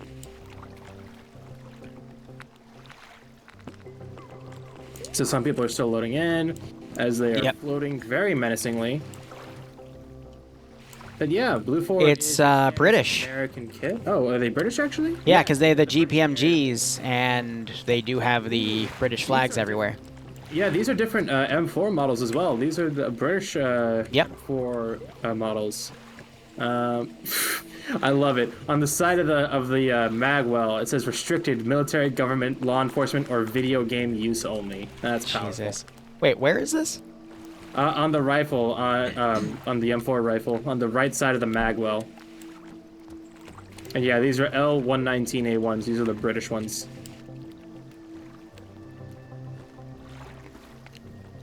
And yeah, Ardanian's right. I'm upset that they're not using L85s. What pack is this from? Is this from BAF? Or is it something else that I'm not familiar with? They're L119A1s. Yes, but they are very clearly M4s. There's a different... I saw what you mean. Yep. Yeah, video game use only. But yeah, so we have British guys here, but years makes no difference. 5.56 M4s. I think these are also Negevs. No, that's a 249. Video game use only. I love it. SIGs for their sidearm. Armed Little Bird. Actually, no, Transport Little Bird. Armed Blackhawk and a bunch of ribs and Mark V's. Holy shit! They get the fucking SOCOM boats. All right, and also the waves are playing with the boats again. They're going into the water. I thought they were when they said armed boats, usually just means speedboat miniguns, but no, they get the fun guns. But I understand why they do these. It's so that they don't have the crow system on the speedboat. Oh, yeah. Because the crow system is pretty broken. Well, they do also rescript that, too, to be like 50 cal or something, but same issue as the last round where crows is just fucking overpowered. Now, these Mark V's, or Mark 5s, whatever you want to call them, they do have the Mark 19 GMGs on them, so we'll see if those are also rescripted to not have anything on them. I don't think they'll be too effective. Well, actually, maybe. I don't know. Sorry, I need to give a quick PSA, guys. If you're playing FNF right now and you're on the stream, please get off. I don't mind you guys coming on here between rounds or when you die. That's always been a rule of mine, especially for one life stuff. But do not, if you're playing right now and you're alive on the server, do not be on the stream. That's all. It's not a big ask, honestly. Also, yeah. It's because at that point, then you might get banned. It's cheating. Like, it's a sportsmanship issue. Otherwise, we have the SOCOM Little Bird with the benches on the side that can carry 3 people a bench. We got an armed UH-60, the 2 boats, all of the ribs, and no destroyer guns. Big sad. Yeah, no off map fucking destroyer fucking support. Mm-hmm. Can't call it in like it's fucking Call of Duty though. That would be pretty fucking cool. That would actually be cool to have that as an asset one day for like the artillery side. But they'd have to have a drone operator or some sort of drone terminal to use the thing. But the UAV terminal. Let's look at Op4 here. They do have an unarmed MI8. I thought it might be armed just to give them, you know, a balance to the UH-60, but that's not the case. No, not even a PKT on the sides or anything. It's just. But it's standard Russian versus UK. We have the armed Gaz. The AGS-20 is unscripted, so it doesn't have any ammo, and you got the two BTR-80s. We have some CSAT Pacific transport Vics. These are up-armored, by the way. So... Not the glass, but the actual, like, armored cabin, they can... Yeah, the metal's up-armored, but the windows are not. They can still be picked off through that, and so...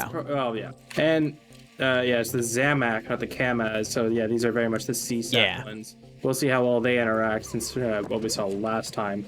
But yeah, like you said, just basic Russian 545 versus 556. I know that's what you love to see because it is pretty much the most even that you can get.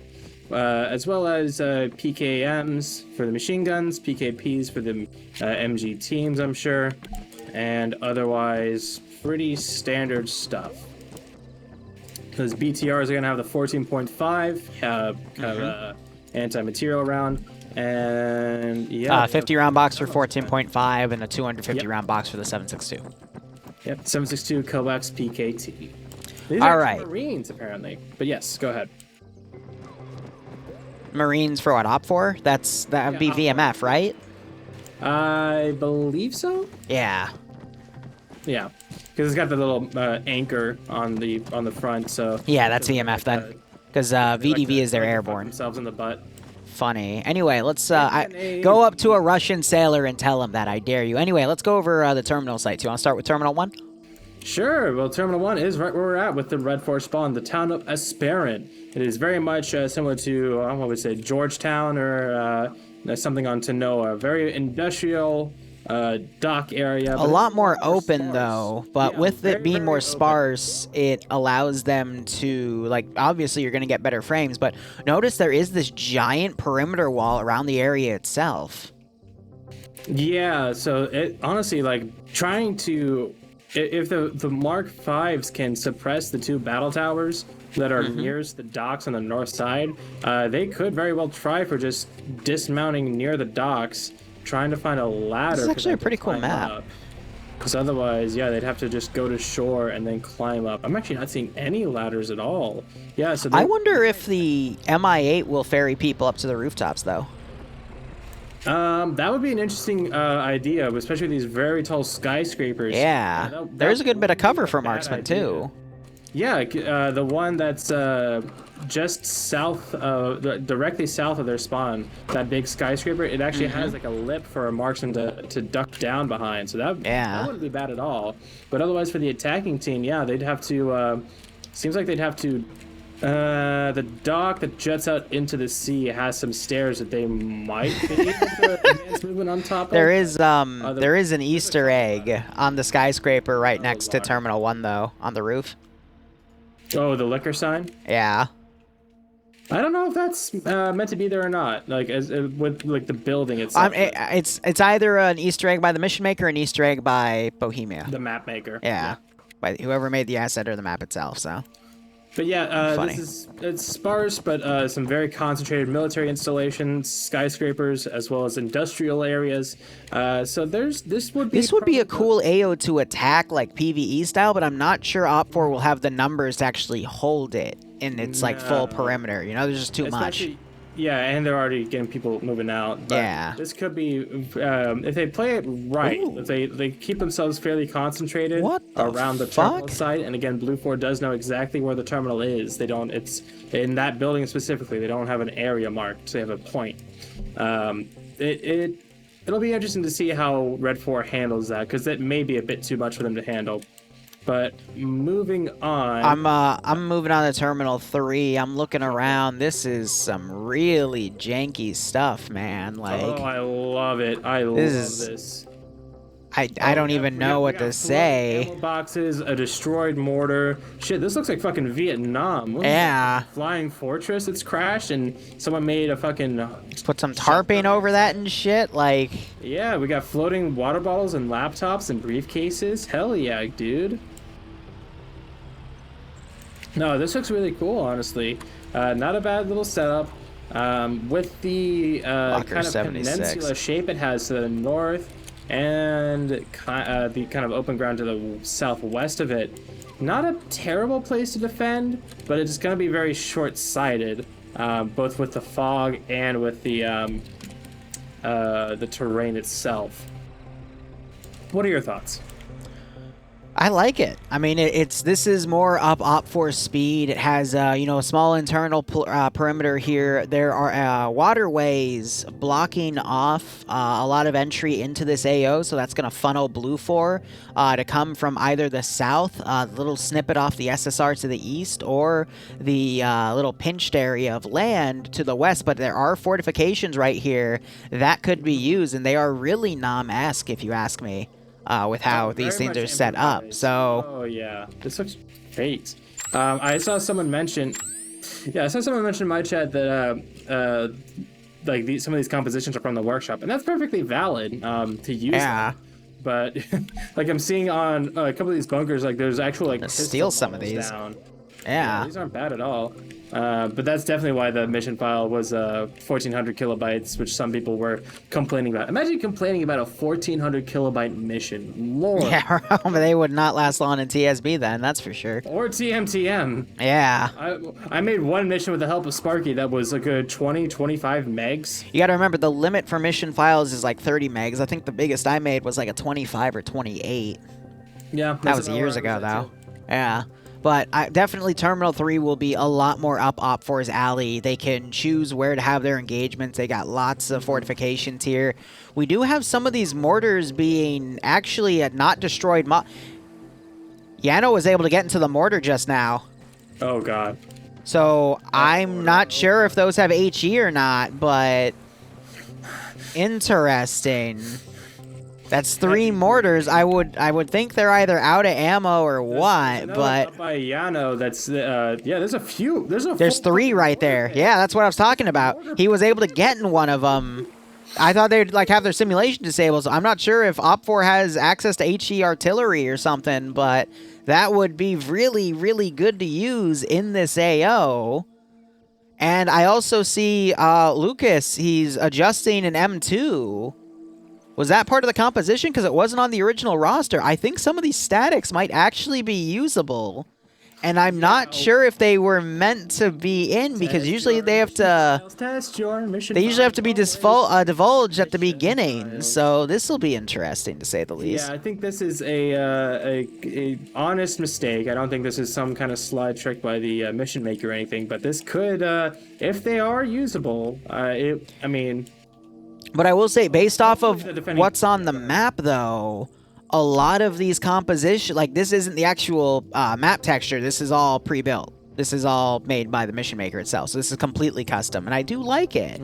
But yeah, I mean, with some of these statics being here, and with the fact that these AO, like this is probably going to be. We haven't looked at the third AO yet at Terminal 2, but this is definitely going to be OPFOR's Alamo for this round. Very interesting how they defend this, but between the peninsula and the defenses that have been placed there, and it is terminal uplink. So oh, there's a tunnel on this map. I love it. You saw the secret tunnel.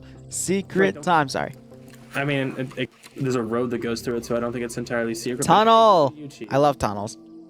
Yeah, I know you like going in deep holes, but shut anyway, moving on to Terminal 2.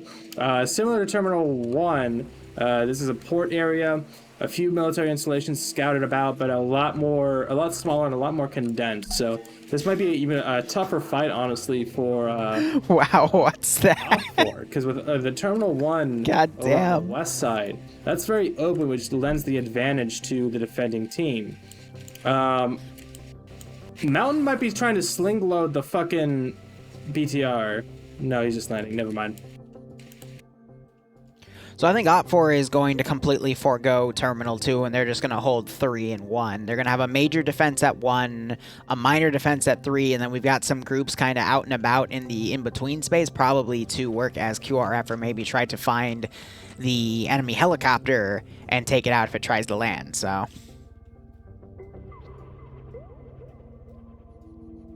Though looking at Blue 4 in the sea, a lot of the units have taken boats.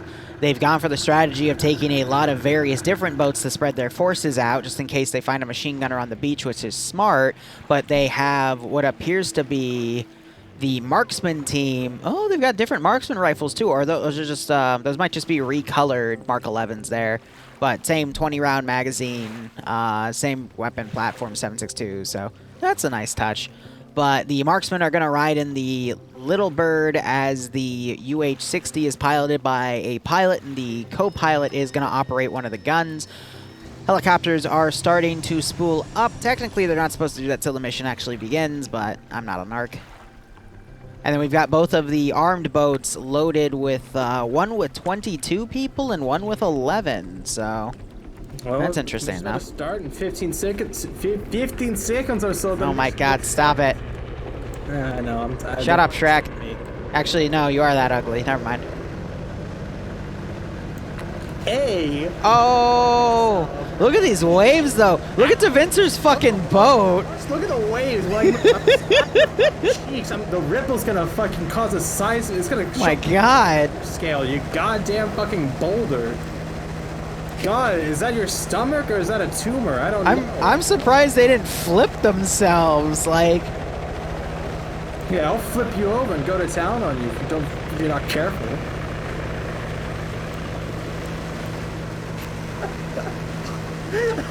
All right, mission has begun. I don't know why they're backing up. Oh, they're going to pick Mox up. That's why. I mean, they don't really have to. And then we have TSBs flip the Scandi Recon flip their boat. Oh, that's hilarious. I'm like, someone's gonna flip their fucking boat here. And of course it's Scandi. Only half of Scandi though. The other half of Scandi is still going. And they're all... Pierce also flipped his boat. His boat. These waves. These waves, man. TSB. TSB. TSB. Oh, please tell me they're gonna do something stupid. They just hit Nim. They again? No, they ran over Nimia. No. Her body's just floating to the ocean floor. Oh my God. She's not even unconscious. No, she's gotta swim back up. She's dead. She's dead. She's dead. She's fucking dead.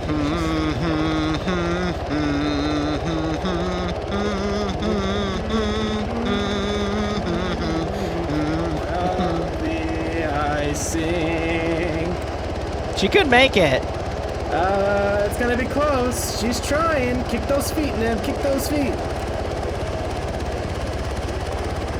Come on, come on. Just breach the surface. Breach the surface. No! Grace, how sweet the sound that saved a wretch like me. She was an inch from the surface. She was an inch from the surface. Oh, whoever ran her over is gonna have hell to pay. And well, they're in TSB, so. Oh my God. Let's go immediately. All right, Flying Finn came back, and he's gonna have enough room to keep everyone. But that was just amazing. Here, no, okay. So I've been drinking wine. I've got about a shot or two. By the way, a BTR is watching the boats land. India comes in my chat. Are you for fucking real? she is. Tell her she was ran over by TSP too. She was ran over by fucking TSP. Who was it? Oh, who was the? I don't know. I'd have to check the footage again. It's whoever is who was in the name plus. So it might have been Devincer because that's the name I saw on the boat. So. Nim, this big ass fucking swig of alcohol is for you. We have another boat that's literally driven to the westernmost, actually easternmost edge. Yeah, Scandi are the most feared group in FNF. Runs over their own fucking teammate. Fuck's sake. Alright, so Blue 4 is deployed. Op 4, they did have a BTR. Watch the landing. No shots were exchanged, though. We also have Bay Potato unconscious in a boat. I guess, when they beached it, they injured some people. I don't know what's wrong with FNF, but usually when you give them boats, weird things happen. They just unloaded Bay Potato and he went into the ocean. Round 2. I haven't even been watching what the fuck they're doing. Okay, so they aren't doing a fucking D-Day. They're trying to get on land. Oh, yeah, Bay Potato. Yeah, he's down in the water, so he's going to be the second casualty of the match. Before any contact has been made, Blue 4 is down 2 people. 2 pretty good people as well. Between Nim and Bay Potato, like they're... Stop simping. They're up there. What? Stop simping. Alright, we got Maz trying to swim to Bay Potato. He's got to drag him. Oh, yeah, no, you can actually, just swim with them attached to you. He's probably got about 10 to 15 seconds before he drowns. I love this. This is powerful. This is a powerful image. Oh, and he... No, he's still there. He's just now got to drag him out of the water. No, Bay's still down. Okay, so yeah, and his head is broken. There we go. And he's dead. No, he's dead! No! No! Call the lifeguards. Blue 4 has had 2 people that have fucking drowned. Call an ambulance, but not for me. For Nim and Bay Potato, definitely. But we got the G4 team. That would be the BTR with other elements of the BTR crew. Yeah, no, so, G is the command crew for the BTR. And I just got tabbed out, Keck. And they were just engaging the landing force, yep. It was Devincer. Devincer was the one who ran over Nim, yep. Oh, does he have a negative score? My members of my chat did some, deduction and some investigating. And probably from my, he does not get a score. Now we have the UH-60 firing in the backs of Blue 4. What the? Aw, yeah. Are you fucking kidding? Use the water. And use the... Are you kidding me? Hello? Stop it. Stop it. Shut up. Bruh. Liru, what is happening? Why are you turned up? Because I put my mic close to my face, but I'll put it back now, sorry. Alright, so we have Mountain now. Is he gonna take a boat? No, he flared the boat. He flared a boat. Yes. Where is this? I'm sorry. At Blue 4 spawn.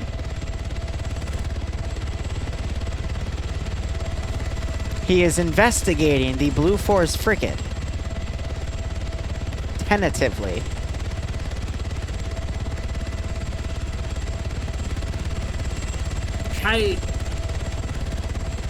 Ah, yes, the Russians have stolen Blue 4's frigate. A joyous day. I'm really glad there's no fucking support weapons on that destroyer.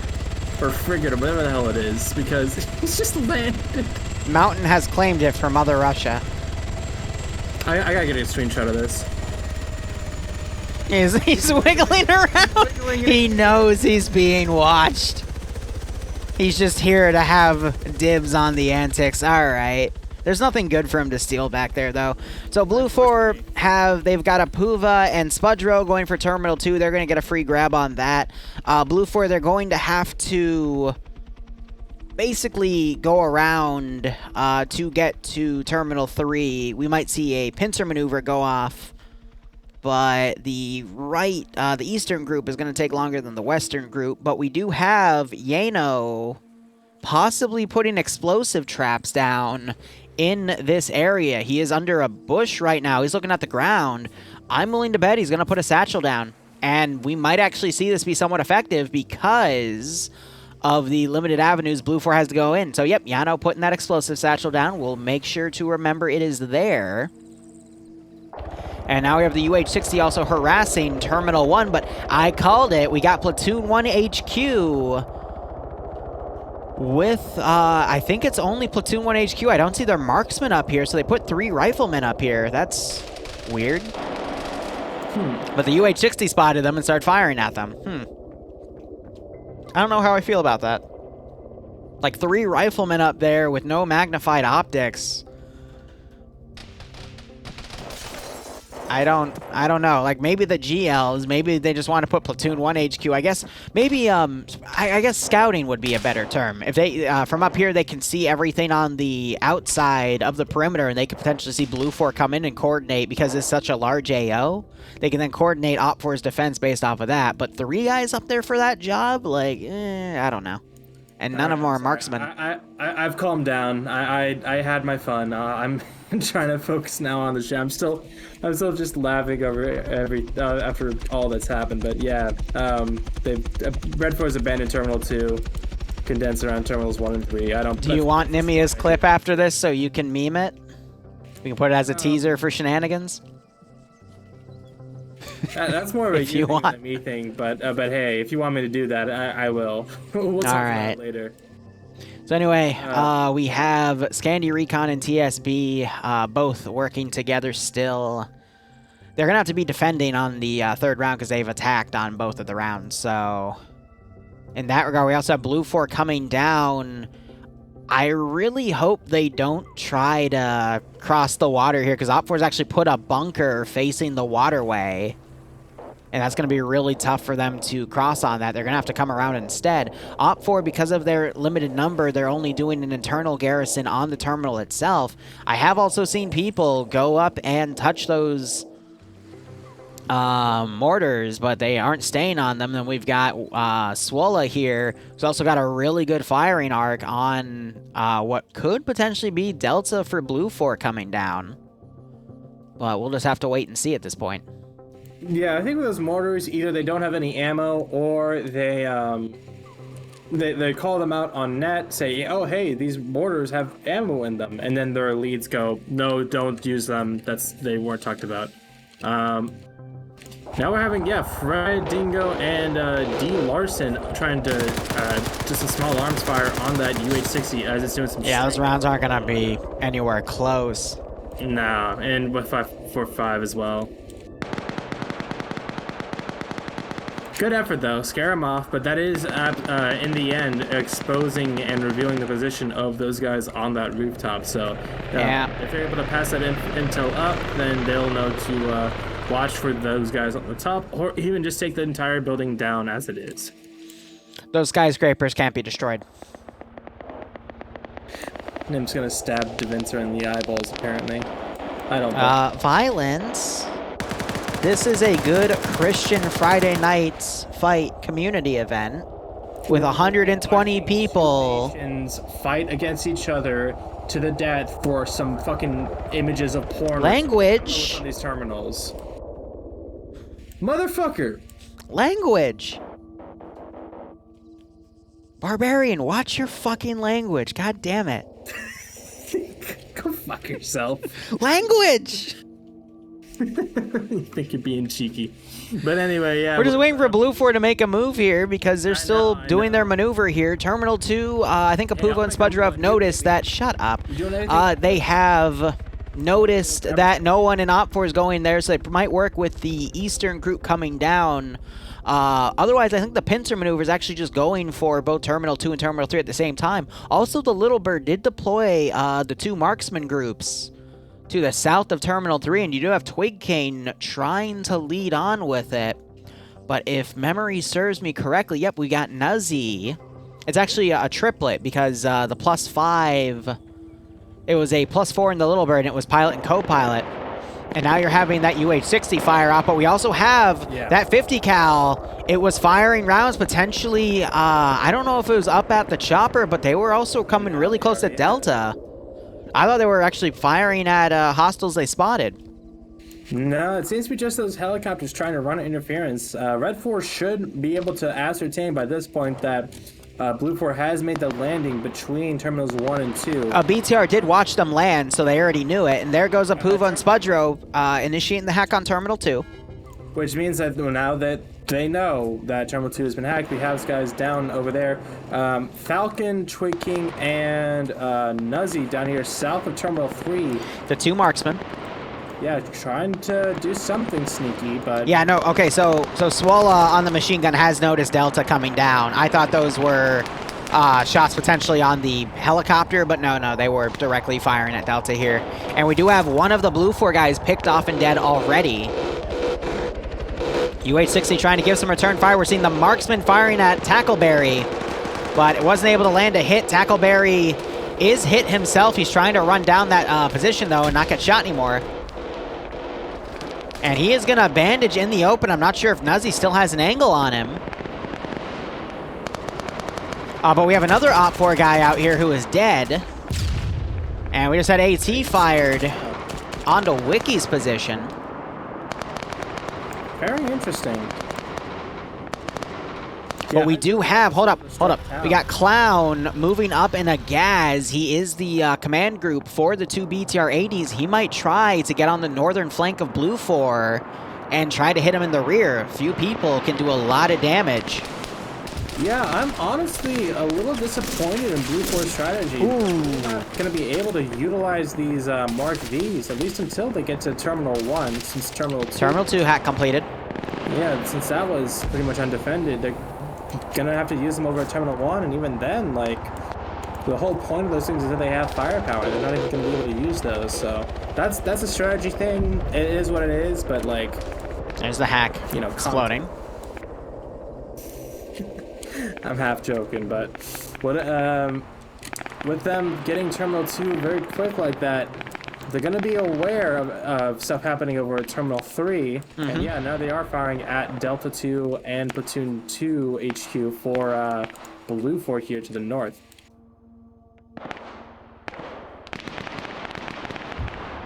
My one fear, though, is that if Op4 can hold for another 15-ish minutes, that only leaves Terminal 1 with another 15 minutes. So what we're going to have to end up seeing here is the western Blue 4 flank is actually going to need to start pushing west instead to hit Terminal 1, because at this rate, Blue 4 is not going to have the time to hit all 3 objectives here. And Op4, they have noticed that Blue 4 is back here on the southeastern flank, and they are shooting at the marksman positions. And they also had the armed gas pull in. Actually, I think it was always there. And it is trying to exchange some shots. But I think the gunner on that vehicle just got sniped out. Oh, and the gas? Yeah. Yeah, he's dead. So, yeah, he's... Well... So it's been weird, because like if the gunner goes down or dies and there's still a driver... Well, we would have a symbol in there, but that's Lucius, Bravo squad lead. He is dead. Oh, okay, then yeah, then he's fucking... Yeah, you can always check the roster. If there's a skull in their face, then that's GG. Most people have skulls in their faces. I meant name, but you get it. I know, I'm being pretty... Now, we also do have Platoon 2 HQ Bassbeard and Dreams. They could try to potentially get behind those marksman groups and shoot them in the back. And then we also have that other Op4 Vanguard force to the south, which from Terminal 3, it is to the southwest. They could move in and fortify that position. Blue 4 is still not being mobile with their western force. I don't know why they're trying to hold a defensive line there. They need to make a decision. Like, don't get me wrong, that's a really beautiful concave for like a defense, but they're not the defending force. They're the attacking force here. So I think they're just waiting for orders for now. Yeah, maybe waiting for a signal or something. But with oh wait, no, it could be they're waiting for the group that went to Terminal 2 to rally and try to move both of those groups in at the same time for a proper pincer maneuver. Could be just positioning. Indeed. Yeah, now they're starting to move up slowly. This Alpha group with Moxie and Yanni, they're starting to move further down south. In this situation, I would want Delta to really try and be the focus of all this fire. Keep up the pressure on that Terminal 3 objective, and then as they continue pushing down on the northwestern side, this other squad, they start opening up and kind of doing this like, I don't know, almost like a disjointed bounding by fire. Marksmen are pulling back to reposition. The UH-60 just landed its co-pilot.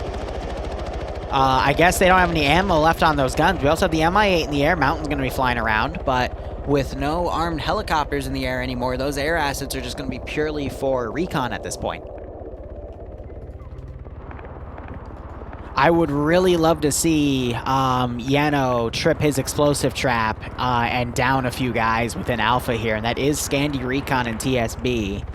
We're going to see a heckin' bamboozle, but we also have Sideways with the BTR-80 coming up. Sorry, go ahead. I was just going to say, I'm very surprised that all three of that marksman fire team is surviving and running back south. I think they're going to try to reposition at Terminal 1. Oh, for sure. I'm just surprised that the guys at Terminal 3 weren't able to kill a single one of them. I guess they were just, in good cover or something, but... They were well spaced out. They were on angles where they could support each other when one group of Op4 tried to assault one of the two marksmen, and Op4 lost 2 guys. 2 of those marksmen, one in the gunner of the car, and if you look in front of that car towards the water where those 2 trenches are, you see another Op4 body, which one of them picked off. It's got hit by an AT and it's cooking off west of Terminal 3. Yep. It is cooking off right now, so that is a very good early... Sideways in there is dead. It's up to Vonk and Guy for Fieri to get out. I finally said his name right. They're going to have to get out and move in. Guy Fieri gets out, Vonk gets out, and the BTR is going to explode without doing too much damage, I don't think. Fieri... Yeah, Vonk was able to branch out, but he's going to get headshot at any second now. He's too exposed. Yeah, that is way too... Oh, he's not crippled, though, so he's able to run back. And Fieri's in a good spot. He's trying to cover for Vonk. Both of these guys are pretty good players. Shot by Drake. Drake, Navy, Wardust over there. They're actually shooting on that position now. Yep, but we got Op4 now engaging the southwestern flank of Lufor's movement. They got Charlie, one of the weapons teams, trying to suppress back. I can't tell if this is leadership or an actual... Nope, it is a machine gun team. They got to get Diapra in a position to suppress both of Op4's weapon teams within Charlie here. But that's going to stall this advance, or at least lessen the amount of people to go into it, which might mean that Yano's explosive satchel might be a little less potent, but this is still opening up for the eastern part of the pincer for Blue4 to come in, and they might be supported by, Spudgerona Puva, who hacked Terminal 2, but yeah, no, those marksmen are definitely breaking away to head to Terminal 1, trying to think ahead here, because we only have about less than 30 minutes for this round. I think, yeah, about that much. And yeah, Alpha 1, they've pushed up a decent amount now. Now it's on to Delta, who they're finally starting to move. While you were talking, I was concerned the fact that they aren't moving. The fire is, and attention is completely off of them. Now is their opportunity to set up a position on the shoreline to their south, get some real suppressing fire, and allow the Alpha squad now to push in along that narrow stretch of the narrow little strait of land, like you mentioned at the beginning when we were doing the analysis. Jesus Christ. Northeastern pincer, by the way, starting to open up and engage Op4 on positions where they're not noticing. Grav being one of the targets of that barrage. He doesn't realize yet, though, so he could still get picked off. Yep. Standers is trying to swim across the bay. I saw that. And, not sure what his plan is here. I think, actually, looking from Opfar's position, the glare from the sunlight through the trees should actually do a decent job of concealing him. Yeah, well, no one's going to be looking at the water right now. Opfar's stretched out way too thin right now. Stanners, being the co-pilot, he's not really tied to any squad. He can afford to lone wolf up and be a front runner here for that flank. If he can get into this AO and start picking off some Opfor dudes, even 1 or 2 kills would greatly reduce the effectiveness of this garrison. Yeah, if you can get Major Khan first and take out this, secure this mortar pit. Use If that satchel goes off, it wouldn't be effective. Moxie, Galil, yeah, they're coming close to that explosive trap. Oh yeah, is that in the bunker with the car? No, it's in the banana bush. And it just went off, but... You say that, yeah, they go off, but no effectiveness at all. Unfortunate. Very unfortunate. Really, they would have been, but Charlie opened up and slowed down the entire Blue 4 push. Also, speaking of which, Op4 is pushing up a detachment of Alpha. No, they're pulling away. Okay, that's weird. I thought Op4 would try to kind of close this flank here and eliminate everybody to get some early kills, but that's kind of leaving Terminal 3 to their own devices here. They are in a lot of trouble. They're completely surrounded between the Alpha team pushing in on the straight. I told you it was going to be their Alamo. Yeah, Foxtrot and Echo, they're now pushing over. Well, the Alamo didn't exactly go well for the Americans, now did it? And well, it's not going to go well for Op4 here either. No, with 3 different squads pushing on it from 3 different fucking directions, they're going to wither down. What the fuck is that element doing? They're going to have to do They're trying to do a wide flank back here. Their position, but it's only going to be a matter of time. Now, the question now is how many Blue 4 is this garrison going to be able to kill to soften up the attack on Terminal 1, you know what I mean? So like I said earlier, if they can hold, and I said this at about the 25-30 minute mark, if they can hold for at least 15 minutes to eat the clock up to the 15-minute mark, which is going to be called in 5 minutes, they would have done their job, because Blue 4 still will have to quickly mount up and get to Terminal 1, but Op 4 still has a decently sized defense force here. So if this Op 4 force can hold for another 4 minutes and 50 seconds, I think they would have done their job admirably, and they have nothing to worry about at that point. But now we got Stanners coming up to these mortar pits. I'm already watching his first person. He's pushing into these bunkers in this mortar pit. I'm wondering if he hears any kind of chatter or movement from the guy in there. Doesn't seem like it. Major Khan might have heard his footsteps, though. And this kind of audio, oral environment. Stanners sees his shadow, though. Stanners saw Major Khan's shadow from the position. Yeah. Oh my God. Whether it was voice or shadow or whatever, something to... No, I literally watched him react to the shadow. Like, you rarely see that. It's just because the sun's rising. That's crazy how that worked. He could have also seen his barrel, Infidel is saying. No, I was watching. His barrel didn't come out too far, unless it was on your screen. But on my angle, it looked like he kept the barrel in there fine. But either way, that's a really good call there. And now you got Blue 4 starting to close the distance here, getting right on top of this Op 4 position from the SSR. Yeah, I'm just going to straight up follow Sanders first person. When Op 4 spread thin like this, it's really risky. Wiki Sanders trying to get a kill on Wiki, but Wiki's immediately going around for a flank attack. Stanners, I think, was a pilot. He's got a pilot. Yeah, he's the co-pilot that the UH-60 dropped off. So Wiki now in a... Yeah.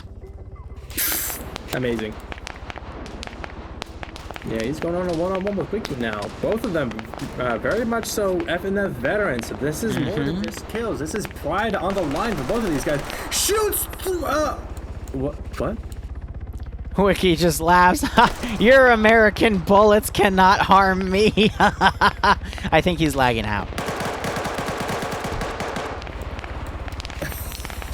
Yeah, that was something. Wiki's he moved. So, yeah, Sanders is very visibly Stupid British. Wait, Wiki's back, and Wiki's okay. He just shot at fucking Stanners. What the fuck was that? Alright, Blue 4 making this massive push. We just saw Tonka get shot. Might have been by Stanners, though. From that angle. No, it wasn't his kill, though. And then again, he didn't get Major Khan yet, so that was his kill. So So Wiki just reloaded, but he's still in the same position. I don't know what's going on with him. I'm just gonna keep on standards at this point. You're puny. UK bullets cannot do anything to me. UK, more like you cuck. Funny. All right, so Galil's also pushed in. Opt for Standards running up, knocking Swola down. He is channeling the inner Audrey Hotto. Yeah, so that disruption, the chaos in the back lines of Red. Wiki's just confused. Wait, he's moved now. What? Wiki, call your shots, bro. How is he not dead? How is he not dead? How is he not dead? STS picked off by Standards as well. So fucking done.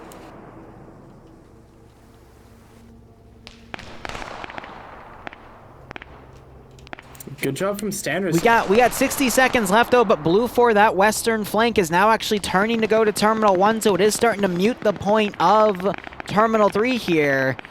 I doubt Op4 is going to be able to hold this with all of the Blue 4 guys around it, but hey, at least if they knock out more dudes, they might force Blue 4 to pull in some more reinforcements. But it's unlikely with how Sanders has been doing this pretty well. 6 minutes until 15 minutes is called, I believe. So 1 minute. Actually, less than 45 seconds. Oh, am I fucking off on my thing? Yeah, then in that case, yeah, then Red 4 has a decent chance at holding off this assault. No, wait, you're right. It is 6 minutes. My bad. My bad. Yeah, I was about to say, it is at 15 minutes. So, yeah, just less than 20 minutes now. I don't know. There's not a lot of time left is the point. So if Red 4 is able to continue to hold Terminal 3 and just fend off this attack just based on time, Terminal 1 could be, we're seeing the BTR pull back. Smith, Barad, the 4IB guys, they're pulling back into the town itself of Esperon. So they're definitely going to try and build up the defenses of this place, trenches, whatever the case is, and hold this. Oh god, we have T5 Bay in here. And yeah. So by the way, Sanders picked up a stick of AT, was able to cripple Fergie, and now T5 Bay and Felinity are starting to grenade into Op4's remaining building here. They put a flare in there too. Wiki being shot at once again. Yep. Wiki, the unkillable. I mean, when you DDoS the servers like this, I guess it means you are God. And there he goes. Okay. Oh no, Wiki's dead! Why did I have to say anything? Anyway, yeah, Wiki's dead. He drops an RPG-26, and the Red 4 garrison now crumbles. And I think Stanners got the kill credit for it, by the way. It finally registered that he got headshotted by Stanners. And there he goes. He got kicked off because his server speed requirement. That's brilliant. Oh my god.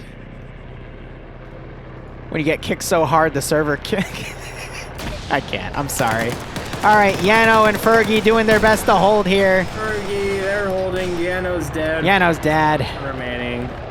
But they still haven't initiated the terminal hack yet. No, but that's a... Fergie might drop down from the second story as P5 base quickly trying to do medical. Oh, that would have been some freaky... Okay. Chance.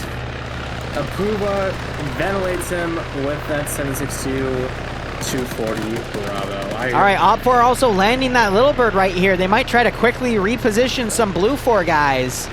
I'm sorry, Blue 4 lands the little bird. They might try to reposition. They did steal the armed gas, so that can be used as well. Ooh, yeah, that PKT and the Gaz Tigers there, those are actually fairly well armored from small arms. Those 5.45 AKs won't be able to do much against them. So between the little bird and the Gaz, they should have some decent mobility to attack this base. And like I said... UH-60 could also land and pick some dudes up. Sorry, go ahead. That is very true. Like I mentioned with those Mark V SOG boats, they have all that armament on them. No one's manning them now, but if they're able to get a couple of guys into one of them, they left him behind at Terminal 2 in the port of Vala. Between the M2s, the miniguns, all that shit, I don't think those are going to be... They're not going to be too usable, though, because Op4, the terminal itself, is too far up the coast. I doubt Blue 4 would get any good gun lines on them. Meanwhile, though, the Blue 4 marksman group actually stole a gas, dismounted about 30 seconds ago. They are now on the southern side of this AO, and they're going to start trying to get on this hill and engage it. The issue, though, is the surviving BTR-80 is over here, and this Blue 4 group doesn't have any way to deal with it. I stand corrected. They have the RPG-42. Where did they find that? That's Op4's mat weapon. When did they get that? Mountain's flying overhead again. He apparently got all of his war trophies from the frigate, and now he's just flying overhead, popping flares. What? I heard what sounded like a... The gases don't have it, though. The gases are complete, don't have anything. Southwest of Terminal 1. G2. The BTR is down. Yeah, we saw that. That BTR went down a while ago. Remember, Vonk and the other guy got out of it? No, this is a different one, dude. No, this is the one I was just talking about with the marksman team, forehead. It happens to both of us, okay? I was showing someone what bottle of wine I was drinking. But yes, they are doing some great work. The fact that they killed a BTR means that they have done their work. So I apologize. So anyway, it's 2 marksmen and the Op4 mat team weapon. Terminal 3 just detonated as you heard it in the distance, and now we have less than 16 minutes left for Terminal 1. Op4 still is a pretty sizable defense force, and they're pretty well spaced out around this AO. My fear, though, is that Blue 4 is going to be able to steamroll into this spot because of the sheer amount of infantry they have left over. Furthermore, they stole their 2 marksmen. They've blown up all of Op4's ground-based vehicles that are armed, and at this point, the Op4 just doesn't have any good support weapons at this point, so I don't know. Yeah, with that last BTR going down, that means their last HMG is down. We still have a bunch of 4AB guys. They've proven their mettle. They're holding the terminal building itself. So that's going to be a tough fight, just generally speaking, for Blue 4 to crack. But we still have the guys on Tweaking might take a shot on Mountain here, because Mountain's flying low and slow, and these guys have the mat weapon. RPG hits it, and the engine's going out. This is why you don't dick around with something that took out a BTR. Yep, the engine's going down. He's dropping.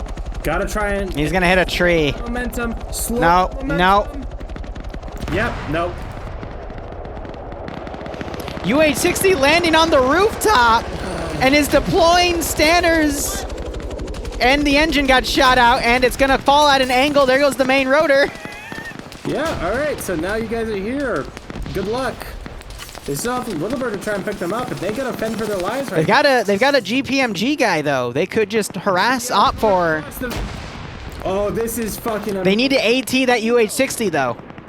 Dingo with the GL. He's lobbing HE over the lip. That was what we were talking about at the beginning. The yep. lip's gonna give him protection, but the GL is bypassing that completely. It's not gonna be able to blow up the helicopter, though, without multiple hits. Kane, Mike, Flux, and Jupiter need to hit it with AT, but I don't think they have any because they were the BTR crew that dismounted. Or Apuva's been just showered in shrapnel. Oh, yeah, no, you're right. I stand corrected. He's doing really well with these GLs. Hot damn. I think there's 2 of them as well. They are hitting directly. Yeah, that's the Platoon 1 HQ. They've been up here since the beginning, and that I'm fairly surprised with how accurate they are. The flare falls short, but yeah, that was funny. I saw it coming in and then drop like a stone. That was funny. The hell are we witnessing? We're having some return fire coming out. Stanners picked up an AK. Of course he did. Don't blame him. But yeah, Apuva had that 240, so Stanners used to push up and grab that off of him.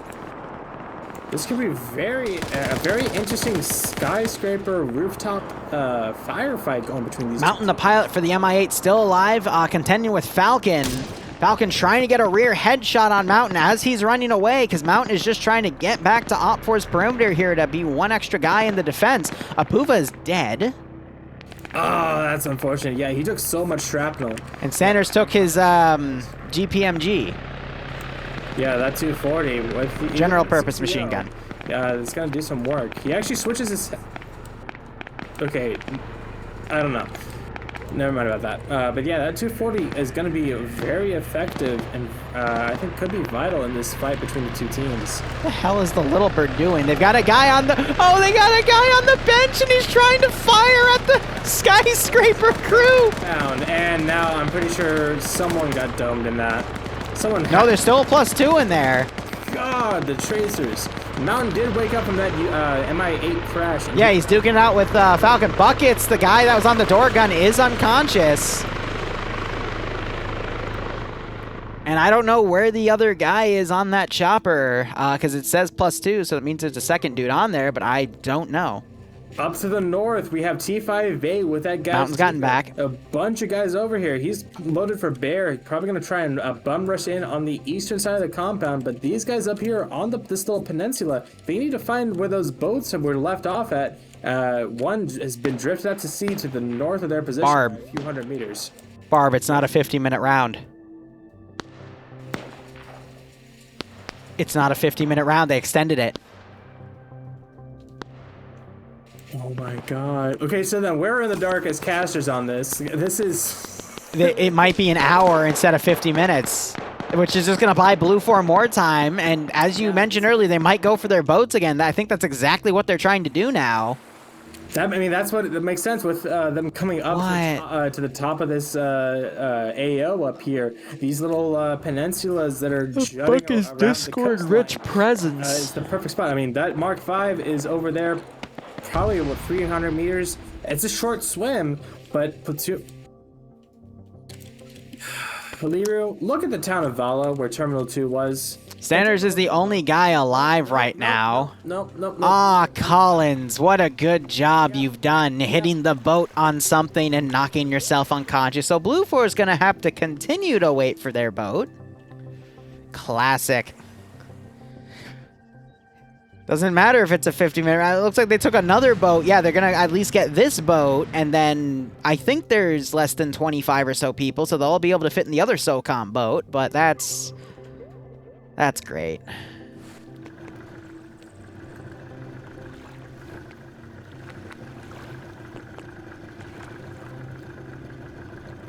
All right, I counted to 20. My rage is gone. I'm good. I'm good. I swear, I'm good. I just slow breathing, counting up slowly. It's fine. Why are you so mad? It's only game. Because I don't know what the fuck is happening. All right, otherwise Blue 4 is starting their assault. Also, Standards is the only guy alive left on that skyscraper, but I don't know what he's going to do. And I don't know where Twig King is. He might have been taken out, because I only see Falcon and Nuzzy left. Collins has welcome back up. The boat is damaged, but it is still seaworthy. Explosion traps going on right in front of Scandi Recon, but no kills because the explosive satchels were hidden behind the trees, but those same trees blocked the explosive force into going into Scandi Recon, so no damage. We still have all these guys up on the north side of the island. Now we have Nelson was able to get that Mark V boat. Hey, look, Collins woke back up. Yep. I said that. I know, I'm fucking with you. Ooh, I just saw an Op4 guy get picked off back at Terminal 1. Lolo is also down, though, for Blue 4, but Scandy's going to start advancing and picking apart guys on the eastern defense side, more southeastern, actually. AT going into Angus's tower. Angus is the only one up there. The rest of his triplet for that tower is down. He might also be wounded. And I don't know, Blue 4 could potentially get a force in here, though, but past this ridge is going to be a kill zone up to that perimeter, and they still have a lot of Op4 guys to pick apart.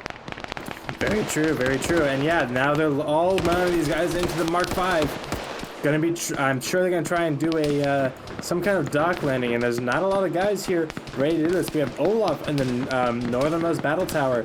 I'm seeing if he has any AT. He has an SVD, so Mountain stole up gas and is driving away. Okay. In his firepower, Money, Guy Fury, and Vonk, they're on the northeastern side.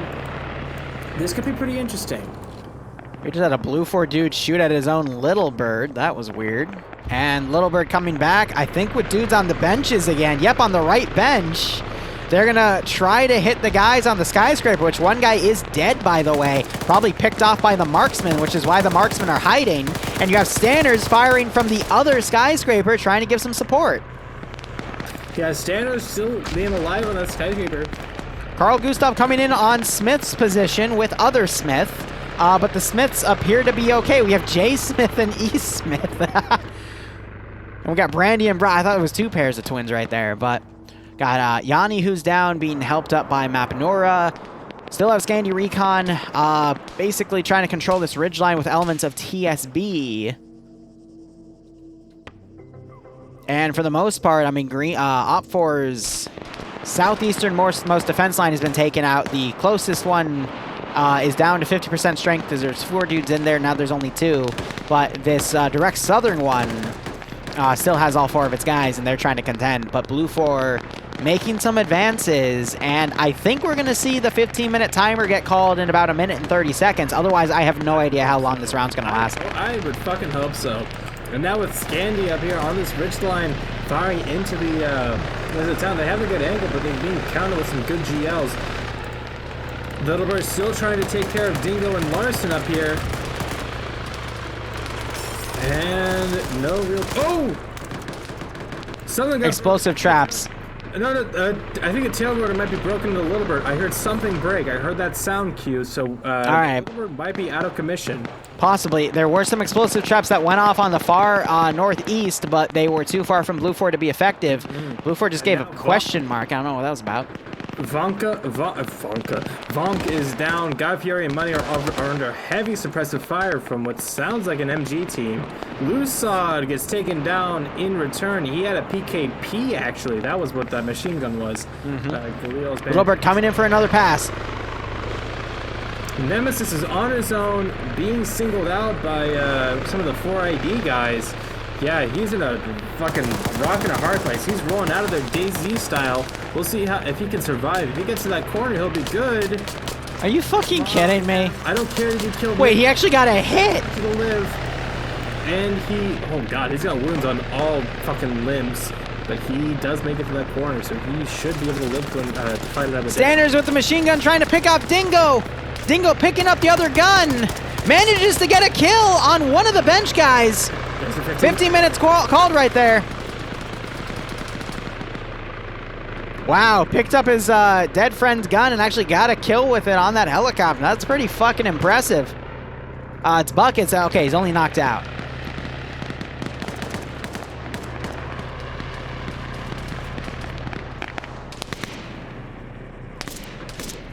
So Blue 4, with that 15-minute warning, they have to be careful here. We got Op4. Blue 4 is now toying with Larson. Larson has no gun ammo left. And they're shooting at him with a handgun. He's surrendering, but Larson gets knocked out. Grenades being thrown, but he got caught. Dingo going for the suicide play. He's trying to throw it out. A short boy draws his handgun. Oh my god. Dingo, hop in the... He's trying to steal Vargren's gun, but he's unable to. He's got to try to unload the passenger here. But because Buckets is still alive in it. Oh! Wait, Buckets is dead. No, he's not. Fuck. Now he's dead. He's got no ammo. Oh, he switched out. What the fuck? What the fuck was that? Short boy just shot Vargan. His handgun. Short boy, friendly fire vagrant. What is this? What is this? What's that says? This is some of the dumbest shit. I agree.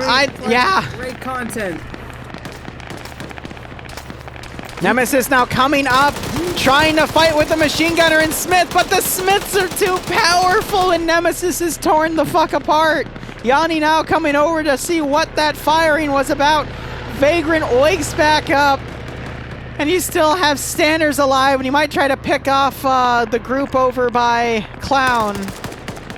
And that's exactly what he's trying to do with the stolen AK, and he manages to knock Money out, and now he's going for Guy Fieri, knocks him out as well. Oh. can't. I honestly can't. What has this round been? Let me find Standards. He's on Standards. The co-pilot is on 6 kills. And he is shooting more people, and Op4 has no idea where those shots are coming from. Hold up, we got some return fire going. Found out. Flux figured it out.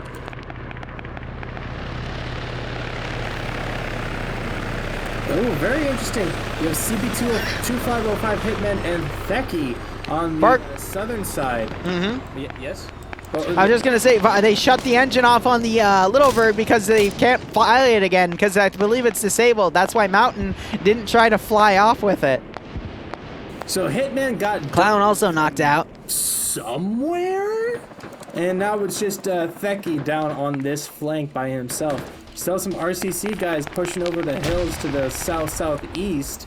And yeah, Blue Force... Blue Force on the northern side. Yep, the naval charge. Mark 5s. Using both of the Mark 5s, Blue 4 has made a fucking D-Day landing.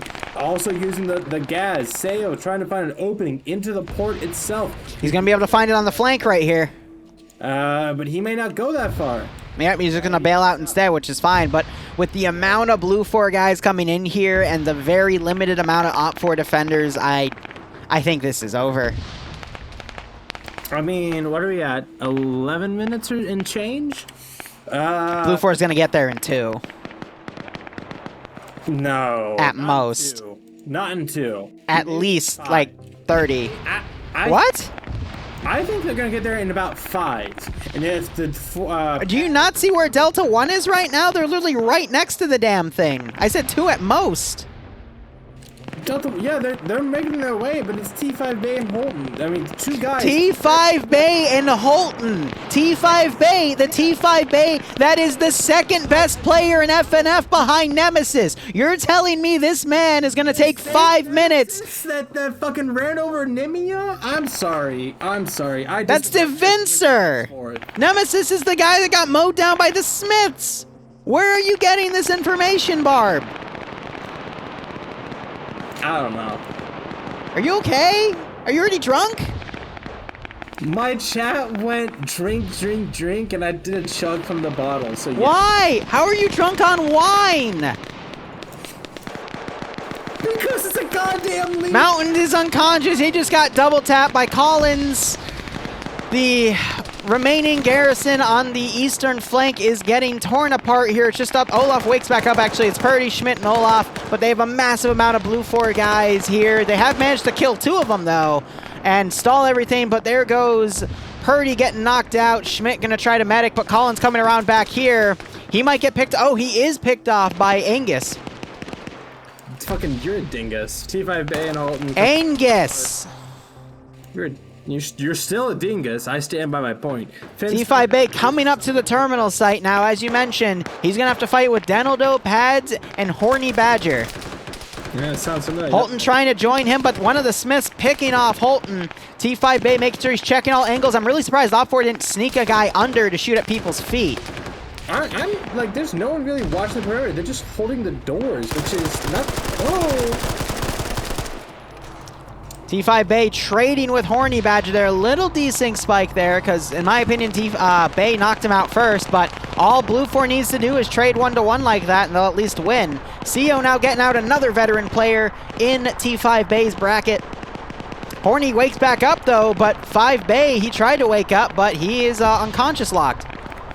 So lucky break by Op4 there, but now we got multiple Blue 4 guys coming in. The Smiths are going to do their best to try to pick off some of the Blue 4 guys coming in. Managed to knock out Broche here. Paladin trying to pop a grenade, but it's going to be short.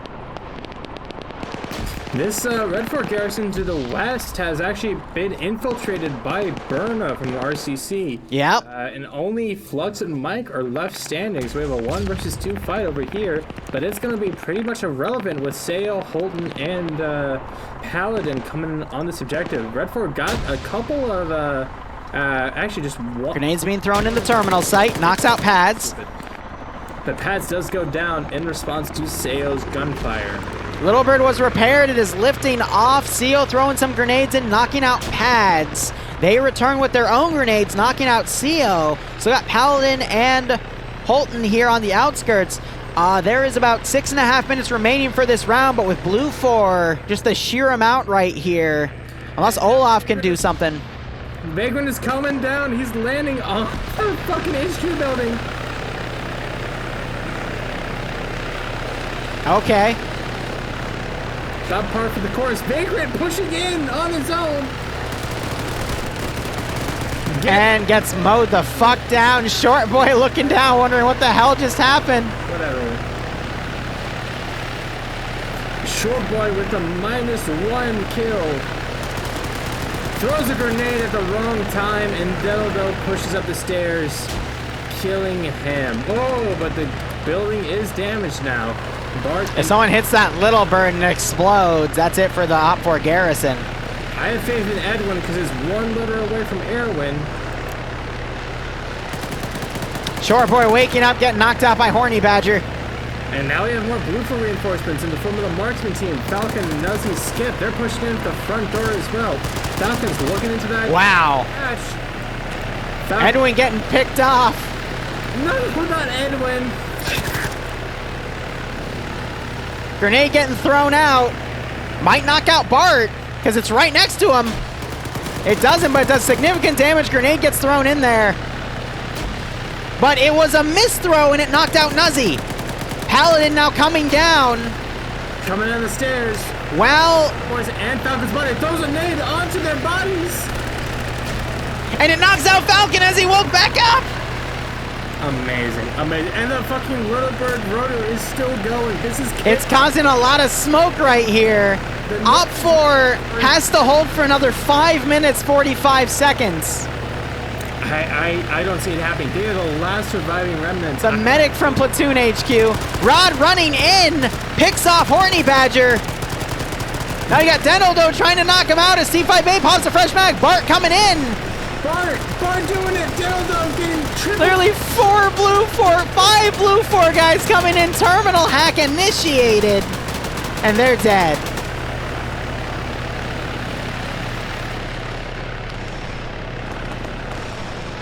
All of OPFOR is down or dead at this time in the AO. And that's gonna be it. That is a successful Blue 4 victory. For better or for fucking worse, no matter all the shit that we saw, all the fucking weird ass shit between Wiki, Falcon, Denoldo, Badger, like all these people. They're trying to wake some people back up, but oh my god. The Short Boy on -2 now, I really want to see. No, he's still on -1, but fucking hell, yeah, all of Red 4 is down or dead, like you said, and that's pretty much gonna be it. I mean, Red 4 gave up quite the fucking fight, you know? For all that they did a very good job. Blue 4 just... I wouldn't even say that they had better assets. They worked through the terrain as best they could, using very good tactics, especially around Terminal 3. With Terminal 3, the balloting by fire and the three-pronged assault that they had going on in the town of Valado pretty much made that attack. What's the word I'm looking for? Effective, but more so than that, like, very much coordinated. They didn't take a ton of casualties heading in. They were lucky in... How did the Little Bird survive that? Because they repaired it. I don't know, dude. Alright, let's go down, listen to round 3. Do we have to? Yes. Fuck!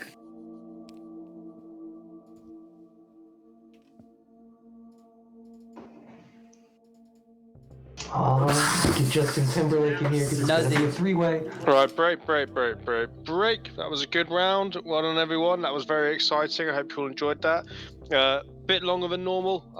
Just one for mission briefers in future. If you have extended it for some reason, first of all, that needs to be discussed prior, and second of all, if it has done, everyone needs to know that information. Other than that, great mission, good fun, and was yeah, very good. Right, freeway neutral sector. Let's get some numbers. 1RW, how many have you got? I think we still have 7.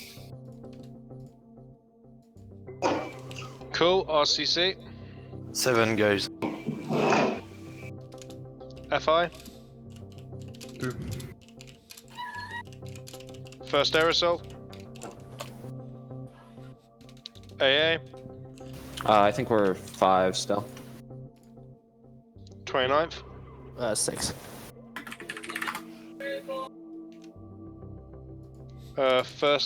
Fourth AB. IB. Nice. I think we are 14. Sorry, I'm in 1 IB, so I keep getting confused. BPL. 1. HILF. Alright, we're going back to a certain sign. I'm on the multi right now. Myrmidon. But that was a 4. crazy, crazy round. Red Strike. 2. What was that, sir? 2. Thank you. Scandi. 7, I think. Tau. 10. TSB. 6.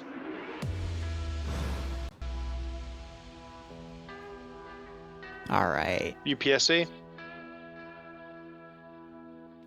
Oh, Center Mass, Andreas, and Purdy. Zeus Community. 9. They've signed off for the night. Chad. 2. Lovely. And FK. Just me. Just me. Are there any groups that I've not yet called out yet? Cool. Right. Oh, go for it.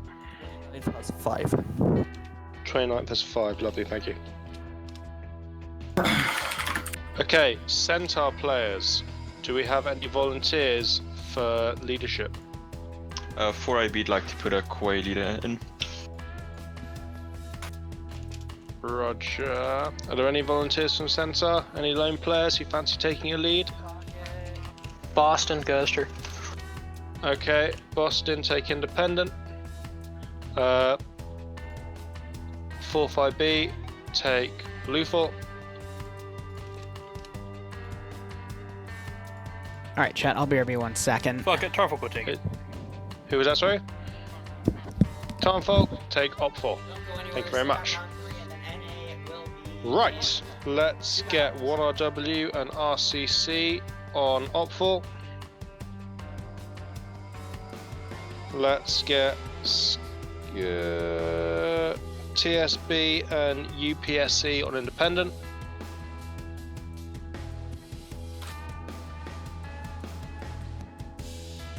There's got to be some good maths here.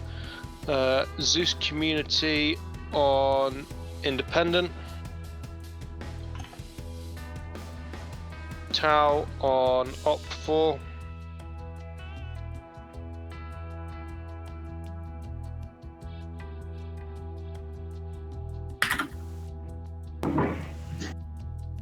AA and 29th on Bluefort.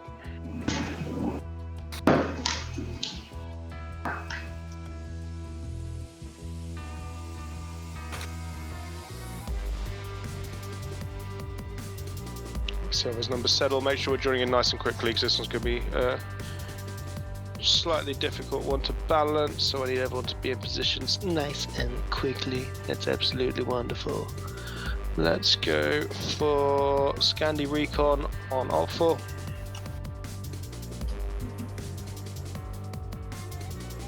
Let's go for Myrmidon on Independent.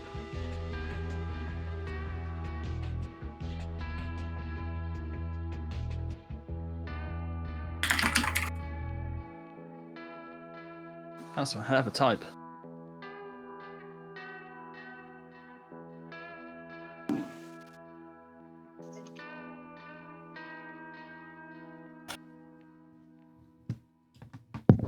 No equals a kilometer walk distance. A kilometer ain't nothing. But you are.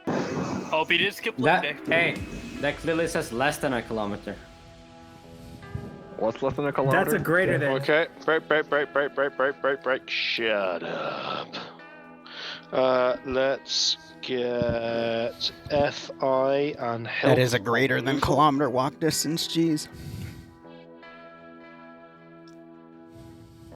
Let's get Red Strike on Blue Fort. It varies. Sometimes you have the EUs perform better than the NAs, and sometimes the NAs perform better than the EUs. On Op 4. I'm gonna be honest though, EU usually has the better PvP, but after that last round, I really don't know what to say.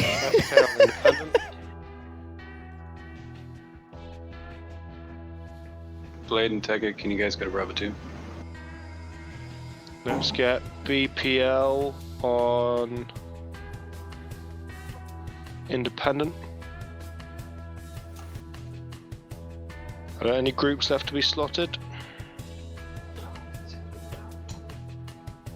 Wonderful. Right, make sure you're slotted up where you need to be, because I'm going to go through the center guys now. We're going to make sure everyone is perfect. Everyone should have 33 players. So, Yano, if you could go Blue Fort. Honey Badger, Blue Fort.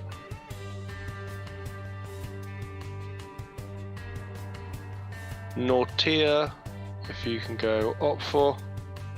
Yeah. Bart. Oh, sorry. Bart, Independent. Collins, Independent. Schultz, Independent. GR4V, Independent. Everyone, let's get slotting, and let's see how these look. 35 on Blue Fort. Yeah, that's fine. 35 is exactly what it... No, it should be 36. Yeah, 36. We'll go... It's not a spectator, which is probably 3 of, so it's probably going to be 35 on each team. It's now gone to 36. Lovely. Misu, Op 4, Navy, Op 4, Holton, Op 4. Koak, Op 4, Gorskieski, Independent. Where's 1RW? Op 4. Cool, so he's going there anyway, he's just not slotted yet. That's perfect.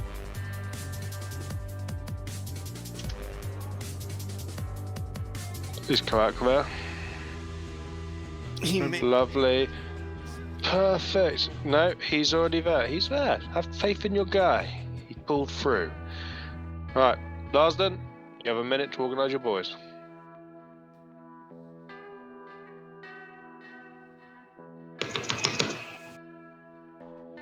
Slam that keyboard. Larsden, you there? He might not have pushed the talkbound.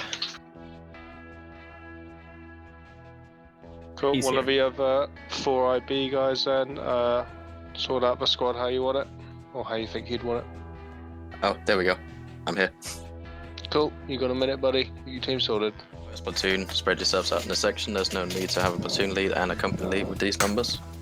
So Broad, Dryden, fill out. Be nice to have it. No. And you'll just fill in with us at some point. And else... What do you mean, though? The other guy's gonna have a mark. Charlie, if you could fill out into Bravo, fill up the squads. Bird, MMG.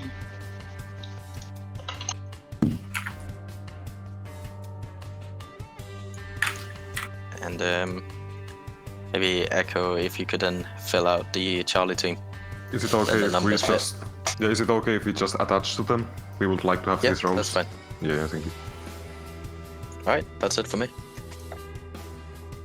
Tom Falk, you have a minute to organise your group. Alrighty, somebody requested Omega to move down to Foxtrot, so...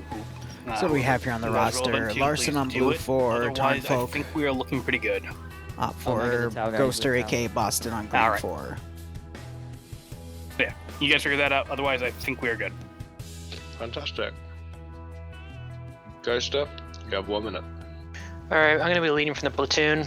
Fred, push up to Medic Alpha 1 or Team Lead Bravo 2. Sorry, I'm going to tell you. Grav, Dream, you can stay there. Foxtrot boys, I want you to move up into Charlie and Charlie 2. We'll just basically run this as a platoon, not a company. So Galil, the Vincer, I need you to move up to Charlie. You don't want the MMGs? Don't want the MMGs. Yeah, so they're doing this all as platoon leads. It's not worth it.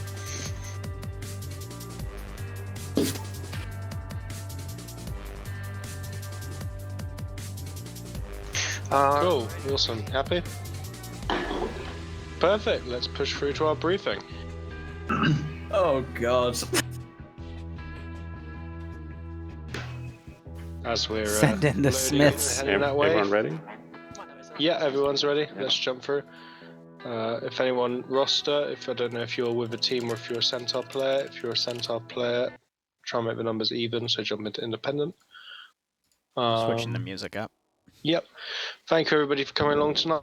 It's great to see these nice numbers coming in, and it looks like there's not been much server issue. If anyone has any issues, please feel free to reach out to one of the members of staff and let them know, or putting in the appropriate reporting tool. Please go and use all of our channels in the Discord. We love having you guys there chatting throughout the week. It's nice to see so many people interacting.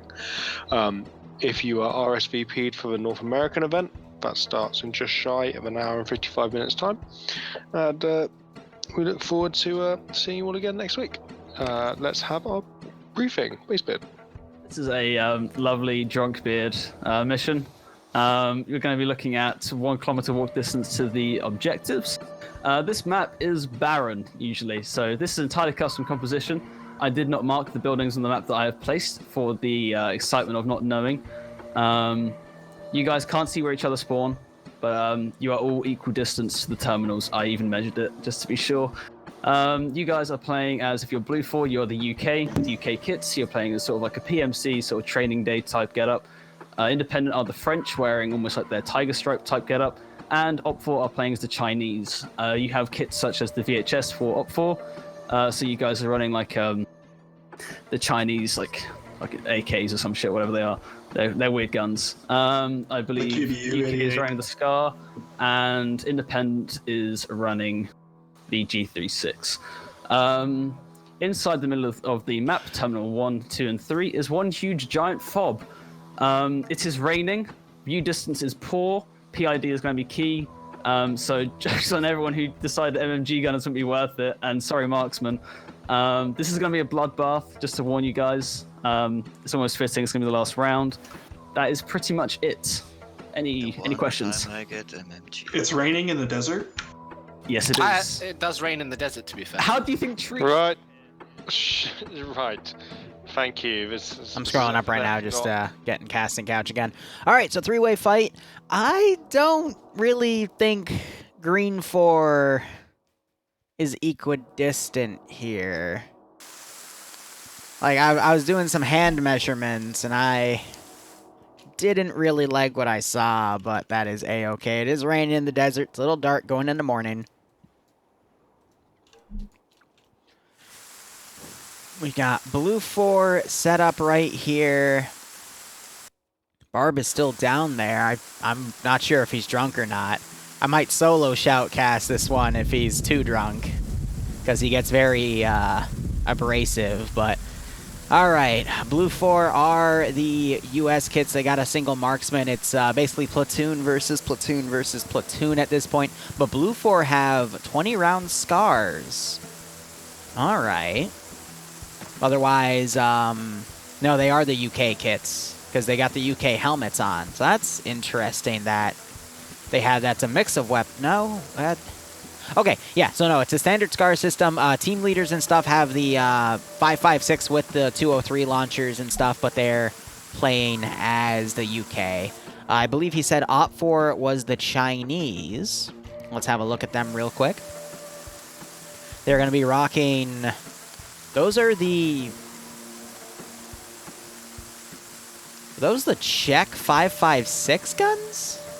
Alright, so I gotta set my stuff up real quick. Yeah. I'm here. Okay. Are you okay? I